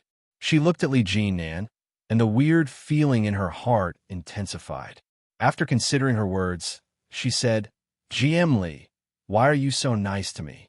If it's because of what happened that night, I hope you won't take it to heart. After all, we're both adults. You're so outstanding, and you're more suited for a better girl. I'm already married." Chapter 13-15. Faced with Li Jinnan's gaze, Yu felt a little uncomfortable. Yu stood rooted to the ground and swallowed hard. Li Jinan took a step forward. When Yu saw that, she instinctively took a step back. Seeing that, Li Jinan stopped in his tracks. Looking at the woman in front of him, he laughed and said, "Miss Yi, as your boss, I feel that it is my duty to be responsible for you. Also, my interest in married women." His gaze swept over Yu. When he saw Yu's slightly pale face, he clicked his tongue and shook his head. What he meant couldn't be more clear. Although this was what Yu had hoped for, to have Li Jinan express it so openly was a little embarrassing for Yu. "Thank you, GM Li." Yu smiled. "Thanks to you, my health has improved a lot. Thank you for giving me this opportunity to participate in such a popular TV series. It's my fault that I didn't cherish the opportunity. However, I still hope that GM Li won't abandon me. I want to continue to develop in the entertainment industry." If she wanted to be successful, if she wanted to stand out, that was the only way. Her mother wouldn't give her a good life, and the Shun family wouldn't give her happiness. Now, Yu could only rely on herself. Li Jinan turned his face. His sharp eyebrows were slightly raised. His eyes, which were like the deep moon, were even deeper and more intense than before. After staring at Yu for about 2 seconds, Li Jinan looked away and slowly said, "Since you are already mine, I will not mistreat you." When Yu heard that, her heart skipped a beat. Inexplicably, she felt that there was some ambiguity in his words. "Since I am mine, I will not mistreat me." What does that mean? Is he saying that Yu is a part of his company, or does he mean something else? Yu's heart was in turmoil. She couldn't figure out what that man meant. She looked at Li Jinan and was about to speak, but he continued without changing his expression. However, Yu swallowed the words that had been on the tip of her tongue when she saw his expression, which couldn't have been any more natural. But Yu looked at him and waited for him to continue. Li Jinan turned around and slowly said, "Opportunities are for those who are prepared. Luck is possible, but strength is the most important factor that determines success. Instead of worrying about being abandoned, it's better to work hard to improve yourself so that it's hard for others to give you up. Yu didn't reply. She merely nodded her head. Li Jinan looked at her deeply for a moment before walking toward the door. As he walked, he seemed to be explaining and bidding farewell. You have great potential, so I can't let you waste it. Since I know that you're fine, I'm leaving too. Rest well. When you're fully recovered, tell Mira to inform me. His words put Yu's mind at ease. Asking Mila to inform him meant that he wasn't paying attention to her all the time and didn't know when she could recover. When Yu heard the hidden meaning in his words, she felt at ease. Okay, take care, President Li. Li Jinan could hear the relief in her voice. His jaw tightened a little, but he didn't say a word as he strode forward. Yu's apartment was in a middle-class neighborhood. There were people who could drive luxury cars, but there weren't many. A black Bentley stretch limousine caught Shenluo's eye. The license plate was A16888. This car belonged to the UO Group. Chapter 13:16. However, the UO Group had always been aloof. Someone who could use such a high-end car, regardless of whether it was a VIP or one of their own, had to be very important. Shenluo parked the car. When he walked out, he caught a glimpse of a familiar figure. The figure was standing straight. When he walked, he had a natural elegance and calmness. One look, and you could tell that he was from an extraordinary family. Looking at his face, he looked similar to the famous Li Xiqing in Kingstown. However, this man looked tougher and sharper. Li Jinan. In the past few years, he had risen to fame and had everything going smoothly for him. He was ranked #1 on the list of the richest men that women wanted to marry. He was also the CEO of the company that Yu had signed with. However, this young CEO wasn't that approachable. She had never heard of him having any scandals. Now, why would he come to such a place for an unknown star? Seeing Li Jinan appear, Shenluo seemed to understand something. Standing in the same place, Shenluo kept his eyes on Li Jinan. Following his footsteps, he walked forward. Li Jinan had already noticed the pair of eyes. When he turned his head, he could only see a withered branch covering the figure's face. There was no gap. For a moment, Li Jinan didn't know who he was. Not caring, Li Jinan went to the back seat and let the driver take him to the destination. Seeing the black Bentley leave, Shenluo's face became darker and darker. The anger that had been buried deep in his heart for a long time suddenly came out, and it couldn't be controlled. He strode in and quickly got into the elevator. Yu had just cleaned up the cutlery when the doorbell rang again. Hearing the doorbell, Yu's first reaction was that Li Jinan was back. After washing her hands, she took off her high ponytail and combed her hair with her fingers. Then, she walked up to open the door and said, "GM Li," and Li Xiqing was stunned. When she saw the obviously gloomy and angry face in front of her, Yu stopped talking. Shenluo saw Yu's reaction and sneered. "What? Are you disappointed to see that it's not your GM Li?" Yu gazed at him. Her heart, which had been calm for a long time, suddenly began to throb with pain. In the face of Shenluo's mocking and disdainful gaze, she felt as if thousands of arrows had pierced through her heart. It was so painful that she didn't even dare to breathe. She pursed her lips and looked at her husband. After a long time, she asked, "Why are you here?"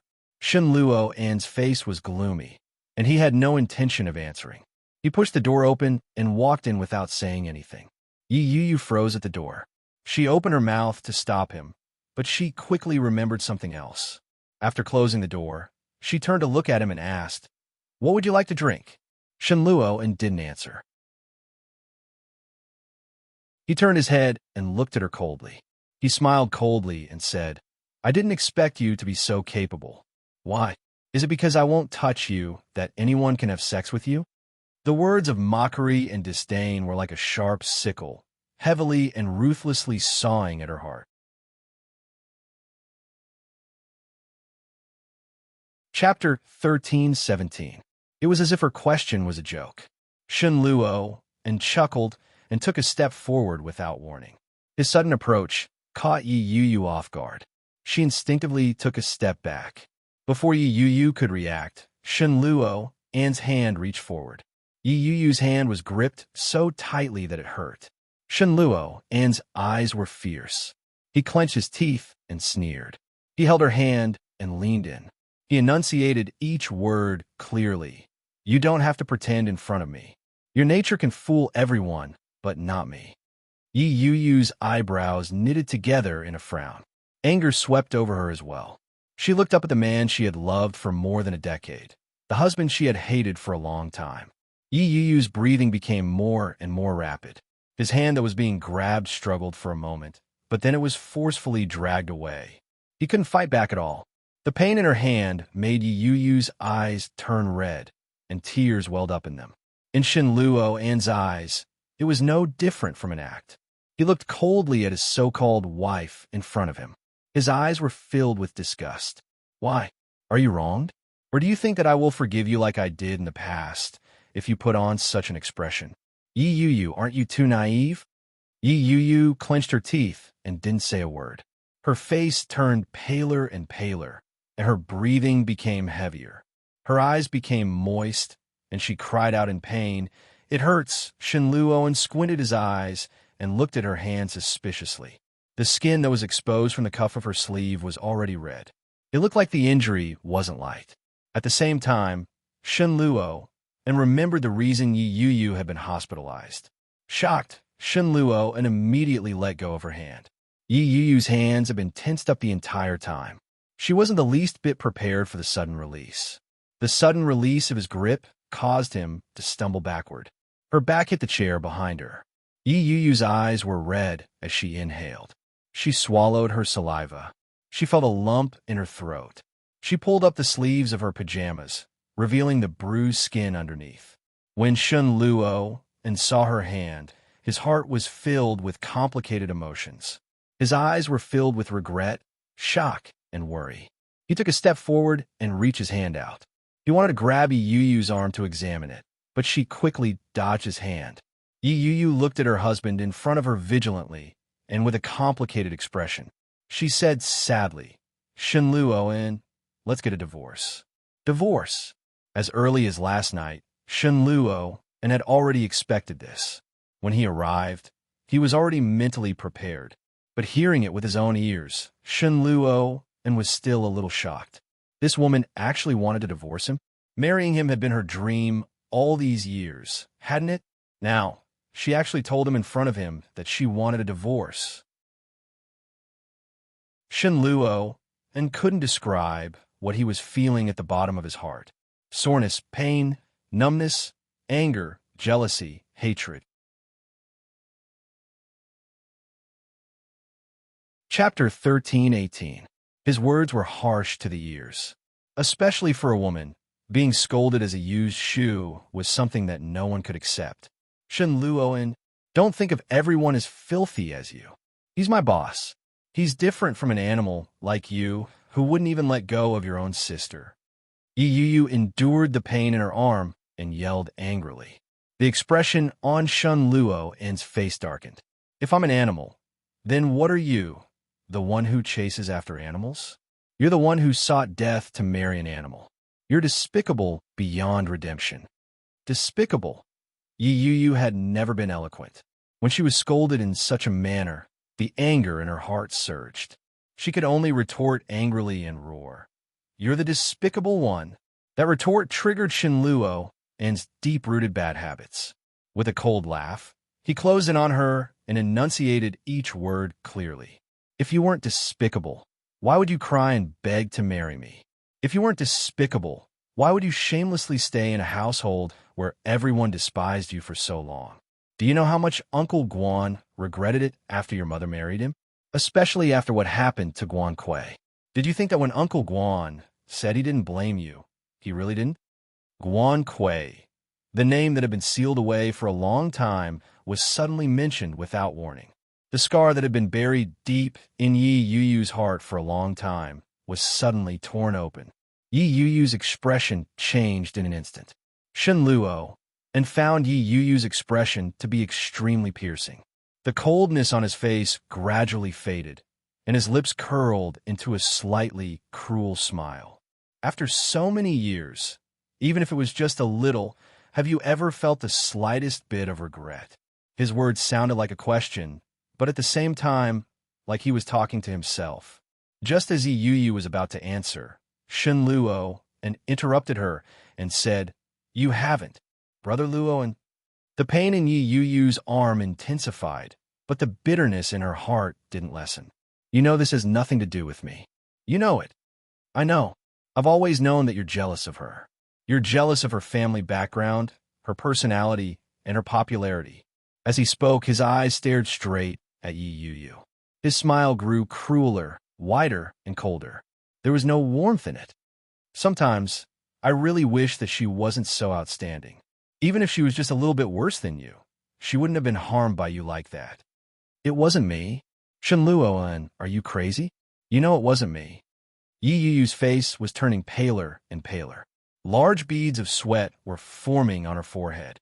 She looked like she was on the verge of collapsing. "She's my sister." Shen Luo sneered as if he had heard something ridiculous. "Your sister? Someone like Yi Qianqian is your sister." Her gaze was full of pity and sorrow. "As for Guan Kui, when did you ever treat her as your sister? All I see is that she's devoted to you, but you're trying your best to steal the man she likes." Yi Yu's face paled, and her breathing quickened. Chapter 1319. The pain in Yi Yu's hand was getting worse and worse. Her heart was getting worse and worse. "You hate me." Yi Yu's voice was choked with guilt. Shen Luoan smiled and shook his head gently. "You think too highly of yourself. Only when there's love can there be hate. I just hate you." These words were like a spear that suddenly and fiercely pierced through her. In an instant, fresh blood sprayed out, and it was a horrible sight to behold. Yi looked up at him. She frowned and smiled sadly. "Then why did you marry me?" "Everyone wanted me to marry you, so I did." "You were happy, weren't you?" Shen Luo, in slightly rough palm, had the smell of disinfectant because it had been in contact with all kinds of drugs for years. It was neither strong nor weak. In the past, Yi Yu had loved this smell. It was a smell that belonged to Shen Luo, and it was special and unique. At some point, this smell had gradually drifted away from her. It had become unfamiliar. Yi Yu sniffed it greedily. The bitterness in her heart overflowed to her eyes. Shen Luo could clearly sense Yi Yu's mood swings. The pleasure of revenge that he had imagined was nowhere to be found. Looking at the woman in front of him, whose face was filled with disappointment, Shen Luo's heart ached. He hadn't felt this way in a long time. After all, she was someone he had known for more than a decade. No matter how heartless he was, he couldn't compare to a fraction of this woman. But Shen Luo stroked her chin with his palm. His movement was heavy and slow. "Even though I hate you so much, I can't bear to divorce you. What do you think I should do?" Tears welled up in her eyes, but she held them back. They didn't fall. Yi Yu's expression was one of forbearance and stubbornness. She reached out and smacked his hand. Slap! Shen Luo's hand fell. Very quickly, the man's eyes turned cold again. The smile on his face widened. It was cruel and merciless. "For so long, we've been husband and wife in name, but not in reality. Why don't we?" He didn't have to finish his sentence. Yi Yu was already panicking. Taking a step back, Yi Yu looked at the man in front of her who obviously didn't love her. She yelled, "What do you want?" Shen Luo didn't answer. Instead, he tugged her forcefully with his large hand and dragged her to the sofa. Yi Yu's heart ached. She struggled violently and shouted, "Shen Luo, let me go. Let go." He gritted his teeth and sneered, "Stop pretending. You love me so much, so you must desire me. I'm not in a good mood today, and I need to vent. Next time, there won't be such a good opportunity." These words made it seem as if his current actions were charity, as if he was bestowing a gift upon them. The excruciating pain from her arm nearly caused her to collapse. Tears gushed out of her eyes. She couldn't tell if they were tears of pain, fear, or both. Shen Luo and lowered his head and used his mouth to bite on the button of her pajamas. He pulled it open forcefully. Her pajamas opened up, revealing her black bra. Her snow-white skin was especially eye-catching against the extreme darkness. The look in Shen Luo's eyes deepened, and his throat tightened. The longing in his heart suddenly surged.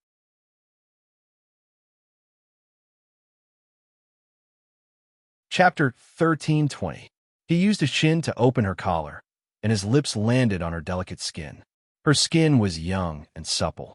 Even Shen Luo hadn't expected that his desire, which had always been difficult to arouse, would burst forth like water from a broken dam. It couldn't be stopped. Yi Yu's unease grew, and she struggled more frequently. The pain in her hand prevented her from using too much force. Shen Luo's lips began to sweep across her skin. The unfamiliar sensation, the touch that she had never experienced before, made Yi Yu unable to hold it in any longer. She broke down and began to cry. Her body, which had been writhing and struggling, stopped. She yelled, "It hurts!"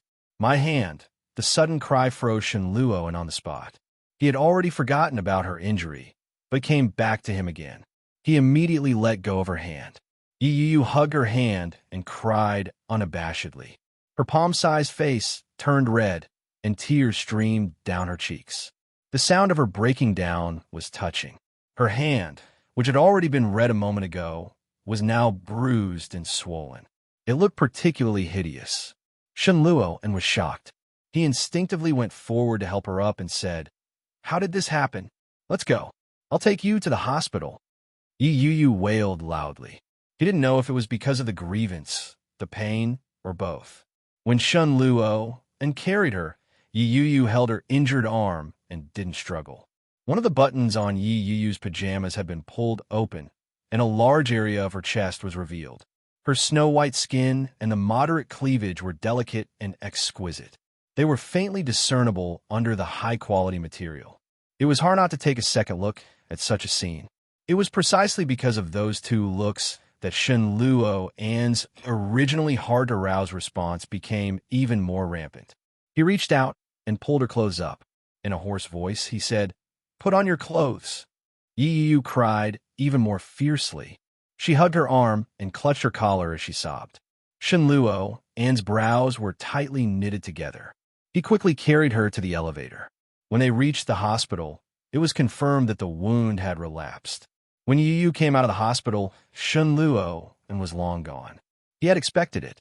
When Yi Yu heard that, she felt both relieved and disappointed. Ignoring the doctor's suggestion that she stay in the hospital for observation, Yi Yu insisted on being discharged. Just as she was about to leave, the nurse reminded her, "Miss, please go to the first floor to pay the bill." He didn't even pay the fee. Yi Yu held the bill in her hand. She didn't feel good about it. She picked up a pair of slippers from the hospital and walked out in her pajamas. By the time she got a cab home, it was already afternoon. Yi Yu was very hungry, and her hand had been bandaged up again. There was no way she could cook anything on her own, so she picked up her phone and ordered takeout. After eating, Yi Yu made sure that all the doors were locked before she lay down and went to sleep. Tired. After Guan Kui's incident, she moved out of her stepfather's house. After living here for so many years, he had gotten used to it. He was so used to it that even though he hadn't seen his mother for a long time, he didn't feel anything. During the month she was hospitalized, her biological mother only visited her once. That time, he only sat for 10 minutes before rushing back to the imperial capital.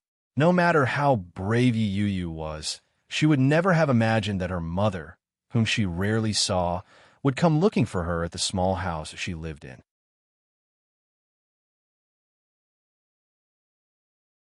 Chapter 13:21. When Yi Yu opened the door, she was shocked to see them. One of them was a well-maintained noblewoman, and the other was a middle-aged man who looked scholarly. Yi Tian hadn't seen her daughter in a long time. When she saw Yi Yu's pale face, her gaze slowly moved down. When she saw that Yi Yu's pajamas were missing a button, she frowned and said, "Why are you dressed like that? Hurry up and get changed." Yi Yu looked down at herself. She hadn't exposed herself or exposed anything. It was just a set of pajamas. If I don't dress like this in my own home, what else should I dress like? Mrs. Guan. Yu looked at them and spoke to her mother with a hint of mockery in her voice. Don't listen to your mother. You should be more casual at home, the man beside Yi Tian said. Yu looked at him. Her heart felt empty and guilty. She turned to the side and said, Uncle, come in. Guan Yanhong smiled and nodded his head. He pulled Yi Tian in and sat on the sofa. Yu got them the only drink she had, mineral water. She poured them a glass of water in plastic cups before sitting on the sofa opposite them and asking, Why were you looking for me? Both of them were busy people. They wouldn't have come to me for no reason. However, it couldn't have been a small matter if the two of them had been called out. Yu was a little reserved. She kept an eye on her clothes. Her hand was still hurting. It would be troublesome to change her clothes. She couldn't afford to waste any more time with these two people. You're 26 years old this year. You're a big girl now. I heard that you were discharged from the hospital. I wanted to visit you today, but when we arrived at the Shun residence, we heard that you were still staying here. Did you get into an argument with Shun Luoan? Guan Yanhong's voice was filled with concern. His eyes beneath his gold-rimmed glasses had a unique charm to them. When she heard that, Yu was reminded of Shun Luoan's behavior that morning. She shook her head and lied. No, I'm just staying here temporarily. I see. Guan Yanhong nodded his head and replied, That's good. I was really afraid that the two of you would get into a fight. But you have to go back soon. Don't stay here alone. You're a girl with a family. At least you'll have people to look after you. Got it, Uncle. Yu smiled. She was polite but distant. Thank you, Uncle. Guan Yanhong smiled kindly, but there was no other expression on his face. Yi Tian opened her mouth and said, Yu, the reason we're here this time isn't just to see you. We also have a favor to ask of you. Yu looked up at her mother and asked, What is it? Well, Yi Tian found it difficult to speak. She instinctively turned her head to look at Guan Yanhong. Guan Yanhong gave her a look of encouragement and placed his hand gently on the back of her hand. Yi Tian asked, You've been married to Luoan for so long. Don't you plan to have children? To have children. Yu felt a sharp pain in her heart. Were they going to have a child? The image of Shun Luoan's hideous expression surfaced in her mind. She pursed her lips and gently shook her head. No. When Yi Tian heard that, she deliberated over her words and said, I know that you must want to prioritize your career. That's why I'm here to ask a favor of you. Since you and Shun Luoan are husband and wife, I'd like to ask for something from you. What is it? Shun Luoan seaman. Dash. Chapter 1322. Yu had never imagined that Yi Tian would make such a request. Isn't that a little too much? Yu's first reaction was to think that Yi Tian was joking. She scrutinized Yi Tian's face for a long time, but she couldn't detect any hint of a joke. Yi Tian said, Yu, Kei's condition has improved a lot recently. You know that if Yi hadn't gotten into trouble, you wouldn't have been the one marrying Shun Luoan. So, Mom. Yu interrupted Yi Tian. You don't have to remind me about that. Furthermore, you shouldn't have asked me for this. I think it would be better if you asked Shun Luoan directly. Yi Tian wanted to, but Shun Luoan's temper was too eccentric and extreme. Furthermore, he had always been slightly paranoid. If Yi Tian asked for it herself, Shun Luoan might not give her face. But Yu was Shun Luoan's wife after all. She wouldn't do anything to him. Yi Tian's mind was filled with wishful thinking.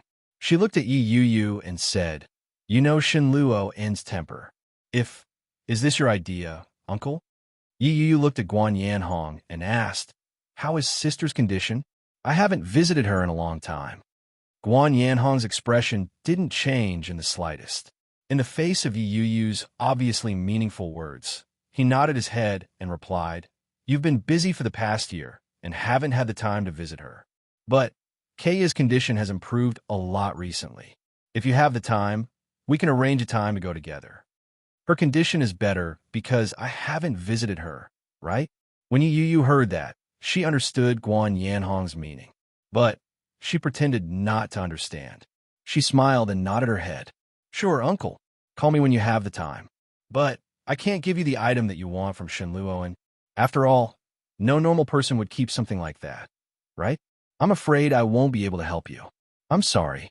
Perhaps I can pass on a message and get Shenluo and to deliver it to you personally? Guan Yanhong's brows knitted together. He was clearly dissatisfied with Yi Yuyu's words. Normal people wouldn't stay. In other words, he was indirectly saying that they were abnormal. Should I tell Shenluo and to deliver it to them himself? What a joke. How could Shenluo and possibly care about them? Yuyu, how can you speak to your uncle like that? Yi Tian's brows were tightly furrowed as she lectured Yuyu. When Yuyu heard that, she laughed and replied, Am I wrong? Or is there something I said that you are not satisfied with? Please point it out and I will correct it. Yi Tian was at a loss for words. She didn't know what to say.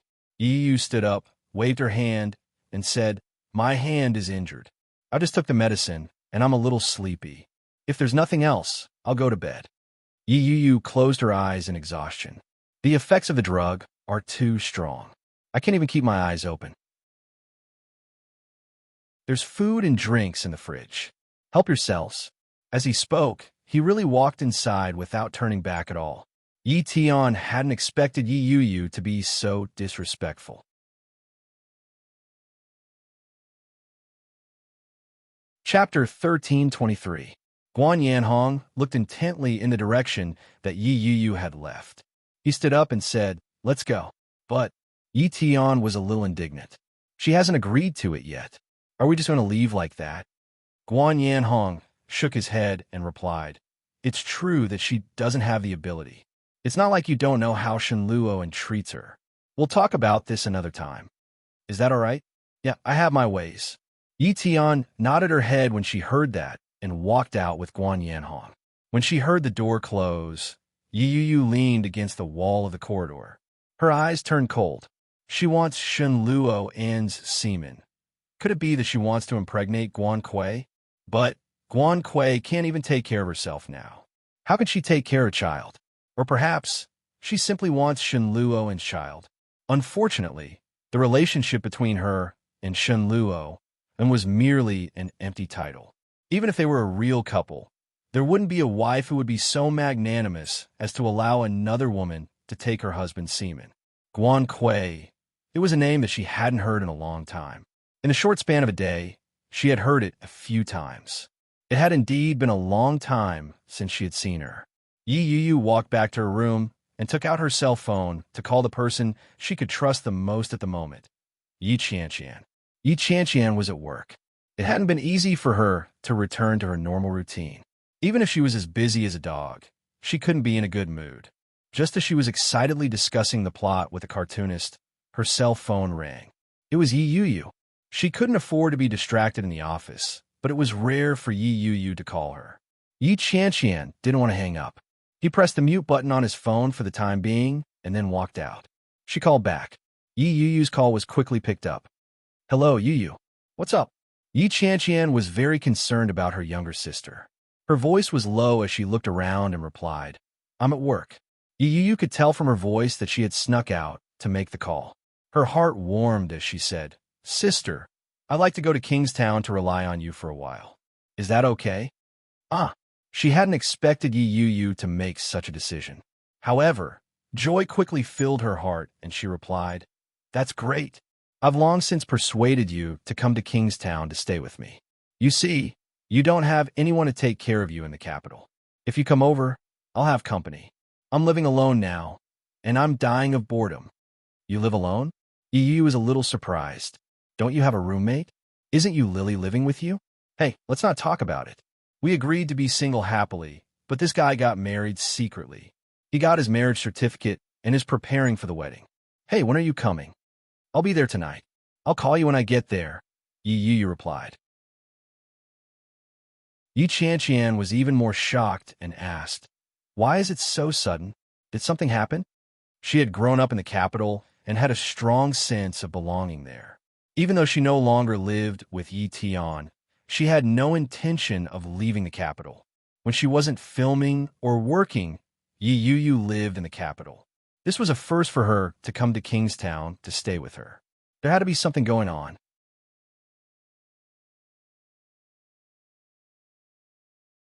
Chapter 1324.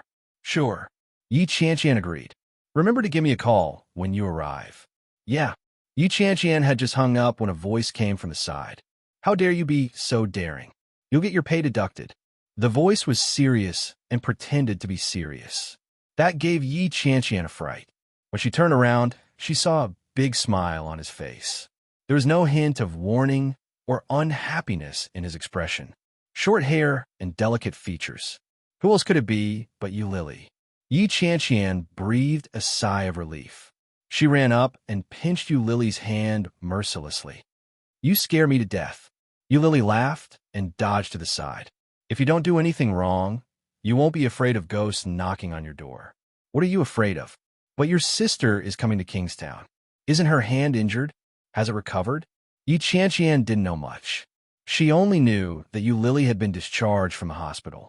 After telling Lily about the general situation, she looked at Lily's rosy face and said, Hey you, I thought you and Oh Ming were really going to break up. I didn't expect you to become my boss's wife, and a superior at that. I'm so jealous. Lily smiled and took her arm. Don't be jealous. Let's go. I'll treat you till afternoon tea. I still have to go to work. It's fine. Just let me know. Lily took her arm and walked in. After greeting the supervisor, the two of them swaggered out of the office under the envious gazes. Because of her face, the whole world knew that Lily had become the boss's wife in Eurasia. The company was in an uproar. However, Lily and Yi Qianqian didn't know that. The two of them arrived at a cafe that they frequented in the past. After ordering some snacks, Lily sat down solemnly and looked at Yi Qianqian. She asked, Zixixi, are we good friends? Yi Qianqian was shocked by her serious look. She looked at her for a long time and asked hesitantly, Did you cause trouble? Am I that kind of person? Yes. Yi Qianqian nodded her head seriously. Lily was speechless. What happened to you? Did you do something wrong? Lily was speechless when she saw Yi Qianqian's nonchalant expression. She took out a pink envelope from her handbag and handed it to Yi Qianqian. I've committed a crime and stepped into the grave of love. I'm here to send you an invitation. Would you like to attend the ceremony to announce my love? When Yi Qianqian received the pink invitation card, her heart calmed down. She couldn't help but laugh. She tore open the envelope and took out the invitation card inside. She said, It's really going to be settled. D*M in it. Didn't you say it wouldn't be so fast? Why did you suddenly get over it? My father-in-law said that it's too troublesome to introduce myself to people every day. I'll just have a one-off wedding and introduce myself to the public. Yi Qianqian couldn't help but give her father-in-law a thumbs up. Your father-in-law is amazing. Didn't your mother-in-law dislike you? How is she now? Thinking of Qiao Ziqing, Lily smiled and said, She only has a sharp tongue, but a soft heart. She's actually quite cute. Yi Qianqian breathed a sigh of relief and said, That's great. Congratulations. But, Qianqian, I have another matter that I'm not sure if I should tell my mother-in-law. What is it? A few days ago, Oming took me for a checkup. The doctor said that it might be difficult for me to get pregnant.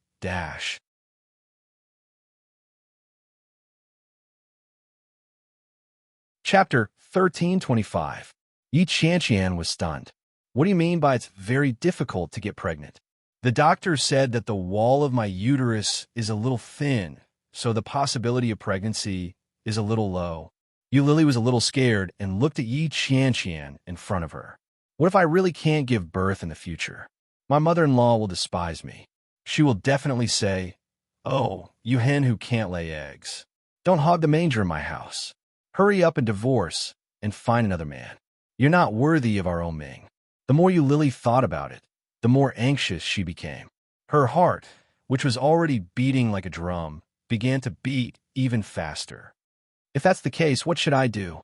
Yi Qianqian was amused by her and asked, How can you have such a vivid imagination? Did your mother-in-law say something like that before? Lily nodded. That's how she talks. I'm a little afraid of her. What are you afraid of? Didn't you say that she has a sharp tongue, but a soft heart? Why don't you just listen to her with one ear and go out with the other? Lily shook her head and said, I don't know this feeling. If I really can't have a baby, My mother-in-law is a small matter. Ming is the only son. If I really can't have a baby, then their family will have no descendants. I'm so scared. Yi Qianqian was a little nervous after hearing what she said. That makes sense. If you really cause their family to be without descendants, you will be guilty of a grave sin. Yu Lily felt even more uneasy. She took out the examination report from her bag and handed it to Yi Qianqian. Didn't you study medicine in university? Take a look at it for me. Yi Qianqian took it from him. As she read through it, she said, "What the F***ck would I know? It's not like I'm a gynecologist. Does your husband know about this?" "I know." "What attitude?" He said he didn't mind. Ming didn't mind, but she did. In the deepest part of Yu Lily's heart, she sincerely felt that her current situation was retribution, the legendary retribution in the present. The twin she had killed 5 years ago had come to take revenge. That was why she was in this state. It was said that women who had an abortion would have very bad luck. They would be haunted by bad luck, and the possibility of suffering from depression was also very high. Yu Lily had experienced it all in the past few years. Her luck was really terrible. Not only was he cheated of all his assets, but he also had to deal with all kinds of troubles. As for depression, there was indeed a period of time when she was very depressed. She had encountered all of these things, so she wouldn't be surprised even if something strange happened. She told Yi Qianqian what she was thinking. She had thought that Yi Qianqian would comfort her and enlighten her. Unexpectedly, Yi Qianqian laughed mercilessly and said, "Say, Miss Yu, can your imagination get any richer?" To be able to add so much drama to such a matter, you're really amazing. Yu Lily asked, "Don't you think it's possible? You don't know how unlucky I've been for the past few years. Only this year did my luck start to turn. Sigh, I'm really a little scared. Last time, I fainted due to menstrual pain. It should be really difficult to get pregnant."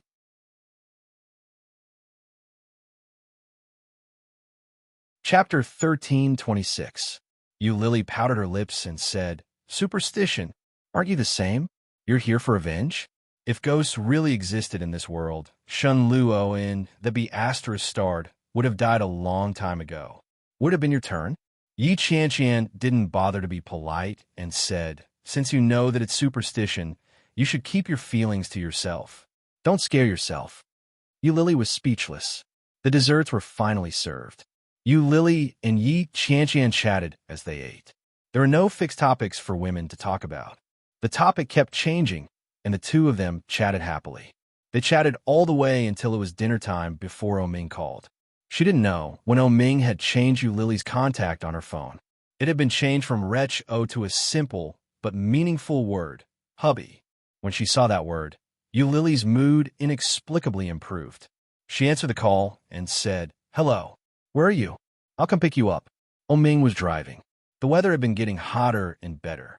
The afterglow of the setting sun was long and scattered across the car. It passed through the window and onto his body, making him feel warm. "I'm in a cafe near Eurasia with Qianqian," Yu Lily said with a smile, not avoiding him at all. Yi Qianqian saw the blissful smile on Yu Lily's face. She sat in the chair, filled with grief and indignation. At the same time, she was filled with envy. Although Yi Qianqian didn't know much about Yu Lily's involvement with Ming, she could feel Yu Lily's love for him from the time they had spent together. For a man like Ming to be blind and still chase after her all the way to Fujin to find her, his sincerity for her could be seen. Sigh, this must be love. Yi Qianqian counted with her fingers. She was almost 26 years old. She had been single for so many years. It was really a little sad. Yu Lily didn't know what Ming and Yu Lily were talking about. Her smile grew wider and wider. When she heard the laughter, Yi Qianqian felt even more abused. She said, "Lily, can you restrain yourself in front of a single dog?" Yu Lily laughed unceremoniously and said, "Wait a minute." It was obvious that this sentence was directed at the person on the phone.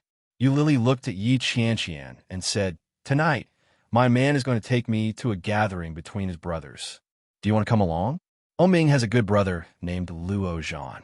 He's not bad looking and has a good temper. "Ah," you said. It's a gathering between your husband's brothers. Why would I go? I'm not that desperate for men. She said. Chantian is really. Yi Chantian said. Luo Lily. He is. Luo. Luo Zhan is really not bad. It wasn't easy for him to break up with his girlfriend.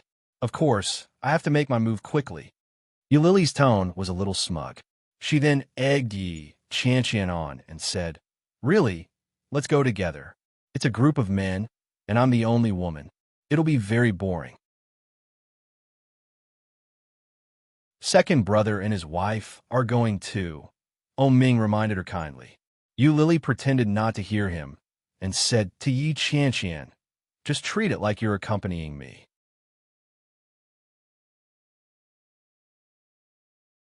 Chapter 13:27. It doesn't matter. We can have dinner together there. Let's go.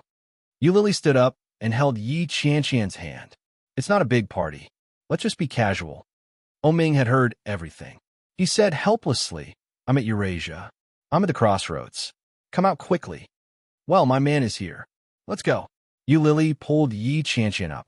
She didn't know that her greeting had completely pleased the man on the other side of the phone. Her man, she called him so smoothly.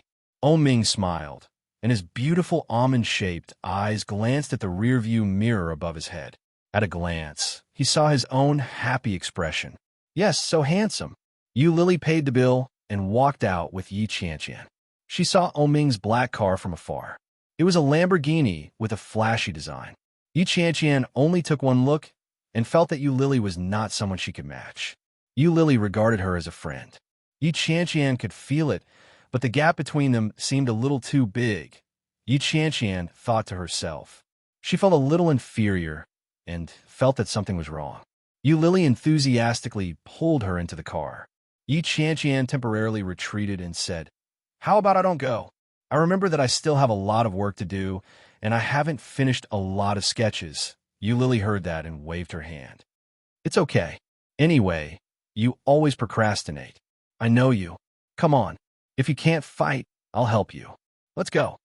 No, this is just an excuse, big sister. The most important thing is, as a poor little editor, will people think that I'm fishing for a rich man if I go there? Yi Chantian really felt that it was inappropriate and refused again. Lily, let's go. Yu Lily pulled her down and closed the door. Drive. In the driver's seat, Ming glanced at the rearview mirror and chuckled. Just go and have some fun. It doesn't matter if you don't know anyone. You can play with Yu Lily and keep her company. It just so happened that Luo Zhan, an old single dog in his 30s, also needed a young and beautiful single dog to stimulate him. Soon, they arrived at the #1 palace. After throwing the car key to the valet, Ming led the two women in. The few brothers gathered together. In fact, there wasn't anything important.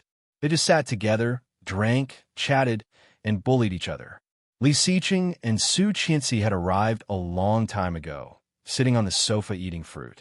Luo Zhan alone grabbed the microphone and slowly picked a song. Finally, he picked a love song, which was a classic song by Wang Jie and Zhao Shuer. Luo Zhan excitedly handed the microphone to Li Xiqing and Su Qinci. Sing. Li Xiqing grabbed the microphone and saw the song. He laughed and said, What are you thinking? I don't sing this kind of song. Luo Zhan had expected it and immediately went to change the song. It was Anita Mui and Jackie Chung's It's Hard to Love. No, Su Qinci also refused. Go away. I want to sing something nice, not something so old. Luo Zhan, you don't understand. The older it is, the more classic it is. And in front of a single dog, you can only sing this kind of song.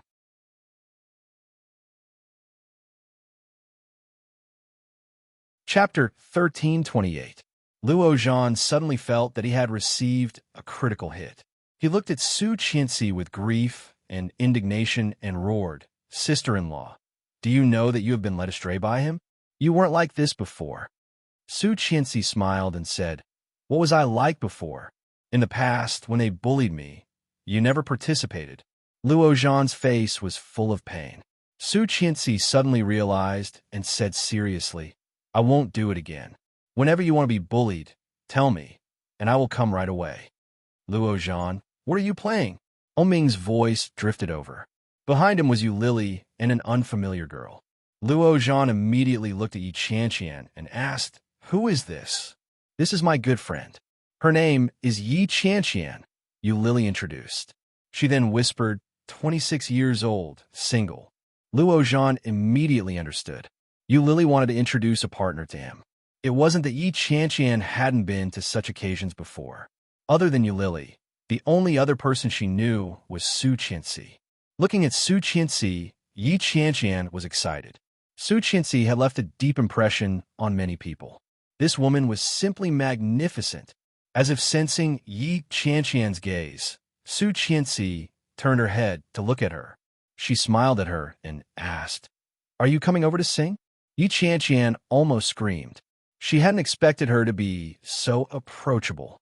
Su Qianxi saw that she had a reaction, so she extended the microphone and said, "Come here." Yi Qianqian felt a little feverish. She walked over and took the microphone.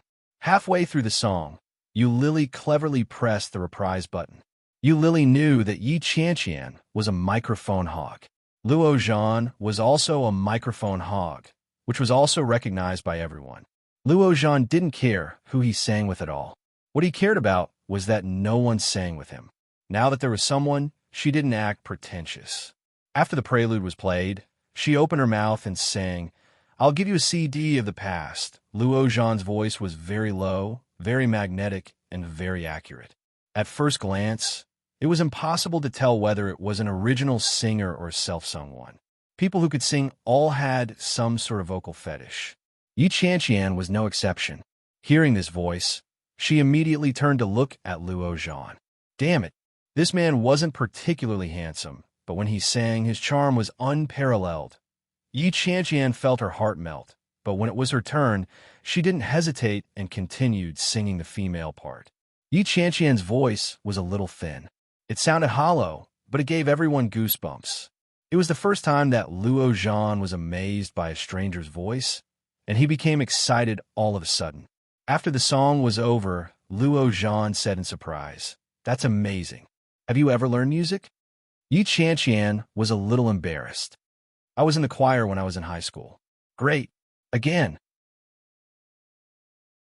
It was rare for Luo Zhan to meet someone who could sing, and she sang much better than Yu Lily and Su Qianxi.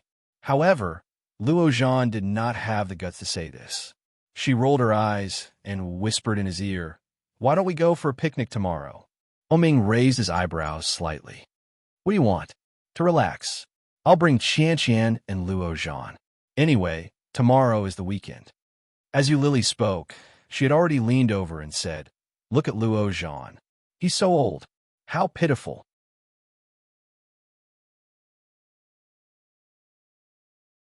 Chapter 1329. What's there to ask? Just let me know. You'll bring Luo Zhan tomorrow, and I'll bring Qianqian. Let Qianqian bring the child. Well, they're on the same side anyway, right? Even if the two of them aren't together, or even if they're not interested in each other, it's good to just have fun. Yu Lily's mind was full of wishful thinking. While chatting, she didn't forget to leave a good impression on them. From time to time, she praised Luo Zhan for being responsible and Yi Qianqian for being virtuous. In short, in the eyes of both sides, Yu Lily was a shill. That night, everyone had a great time. Yu Lily and Oming and Su Qianxi went the same way. When they got back to Yuxiu, the two cars went their separate ways.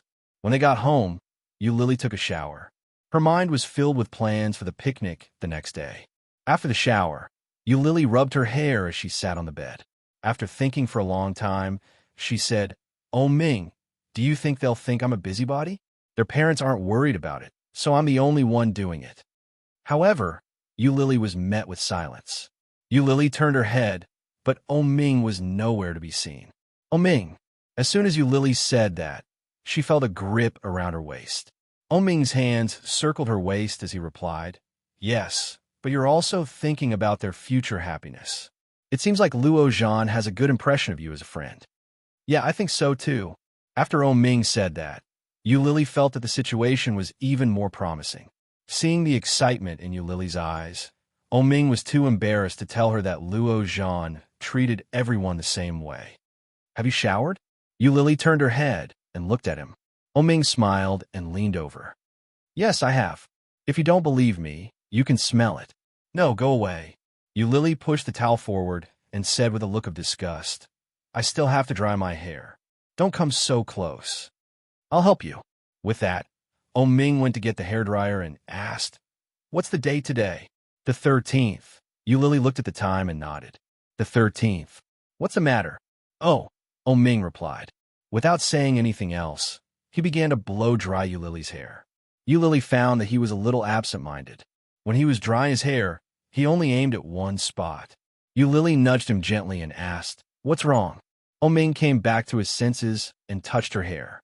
It was already half dry. He shook his head and continued to help her dry her hair before putting the hairdryer away. Then, he took off his slippers and climbed onto the bed. He carried her with one arm and whispered, It's your ovulation period these few days. Let's give it a try. Yulili was surprised. How did you know? I just calculated it.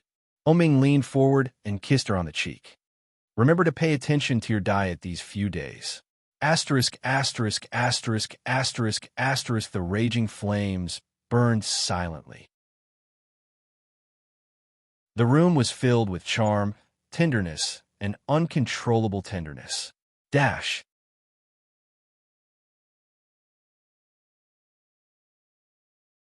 Chapter 1330.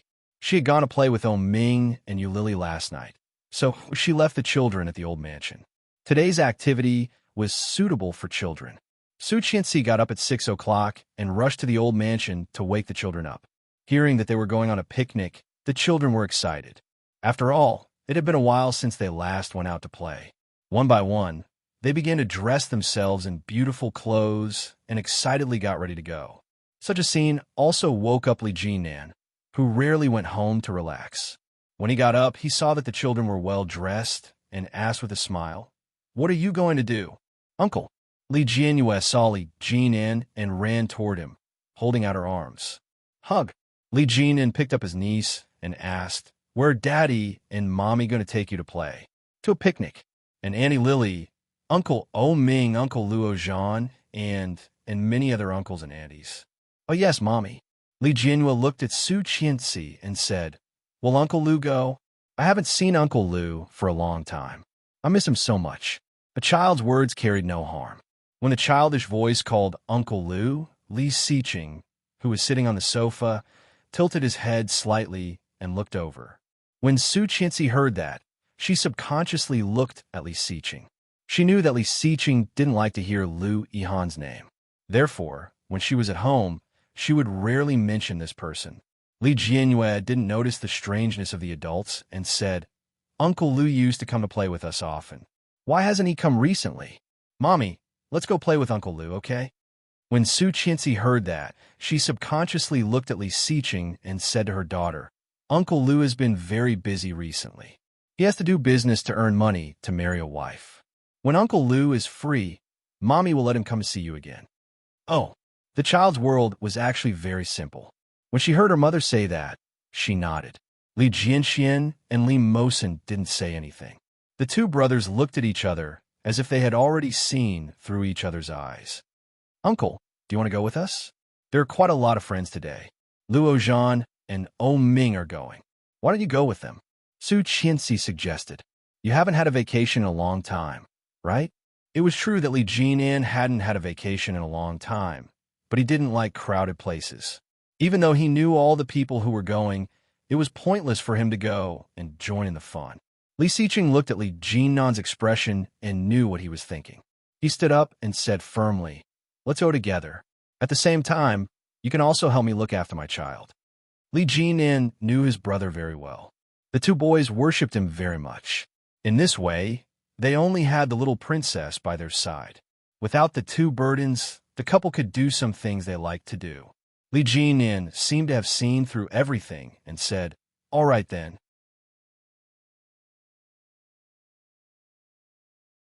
Let's go together. Come, Uncle will go and get changed. Li Jianyue cheered. Let's go. Long live Uncle. There was one more person in the group. The driver, Yang, drove Su Qianxi's big RV and soon arrived at the destination with the big family.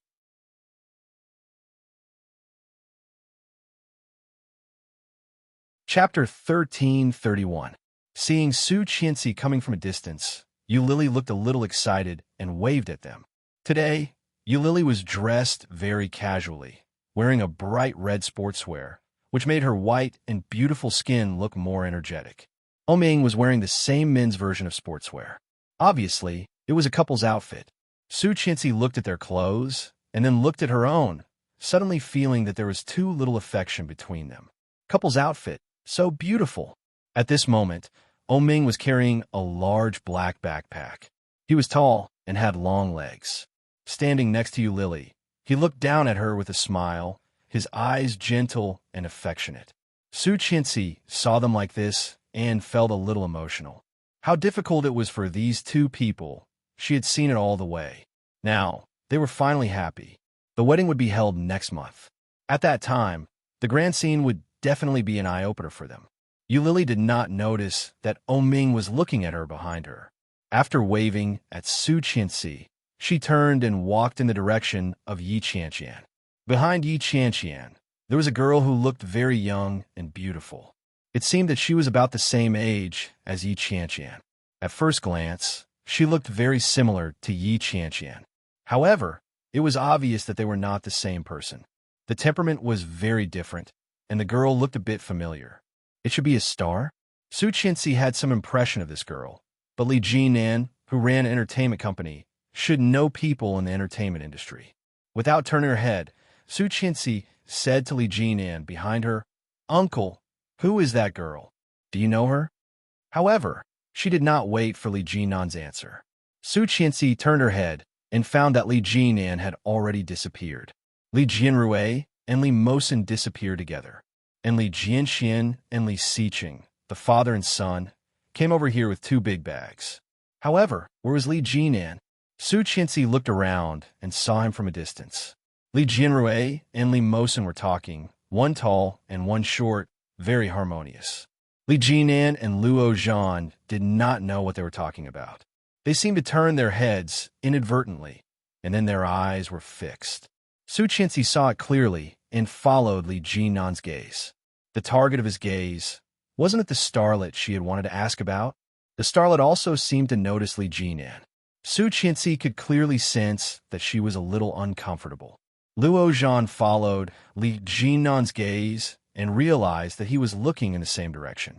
He nudged him with his elbow and asked, "Do you know him?" "Yeah." Li Jinan didn't look away as he replied, "This is an artist from my company." Luo Zhan was shocked. What a coincidence. Is Missy an artist? He walked in the direction of Yi Qianqian and Yi Yuyu. His footsteps were steady and his demeanor natural. However, Yi Yuyu wasn't as natural. She stood where she was and forced herself to look calm. When Yi Qianqian saw Li Jinan, she didn't expect him at all. She opened her eyes and exclaimed, "It's you. Why are you here?" However, after she said that, she immediately thought of Li Siqing's younger brother, Su Qianxi's brother-in-law. Wasn't he?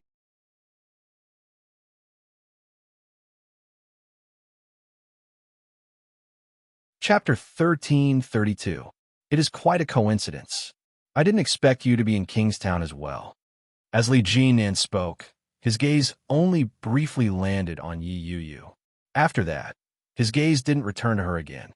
Yi Qianqian smiled and replied, "I work at Eurasian Comics. Of course, I'm in Kingstown.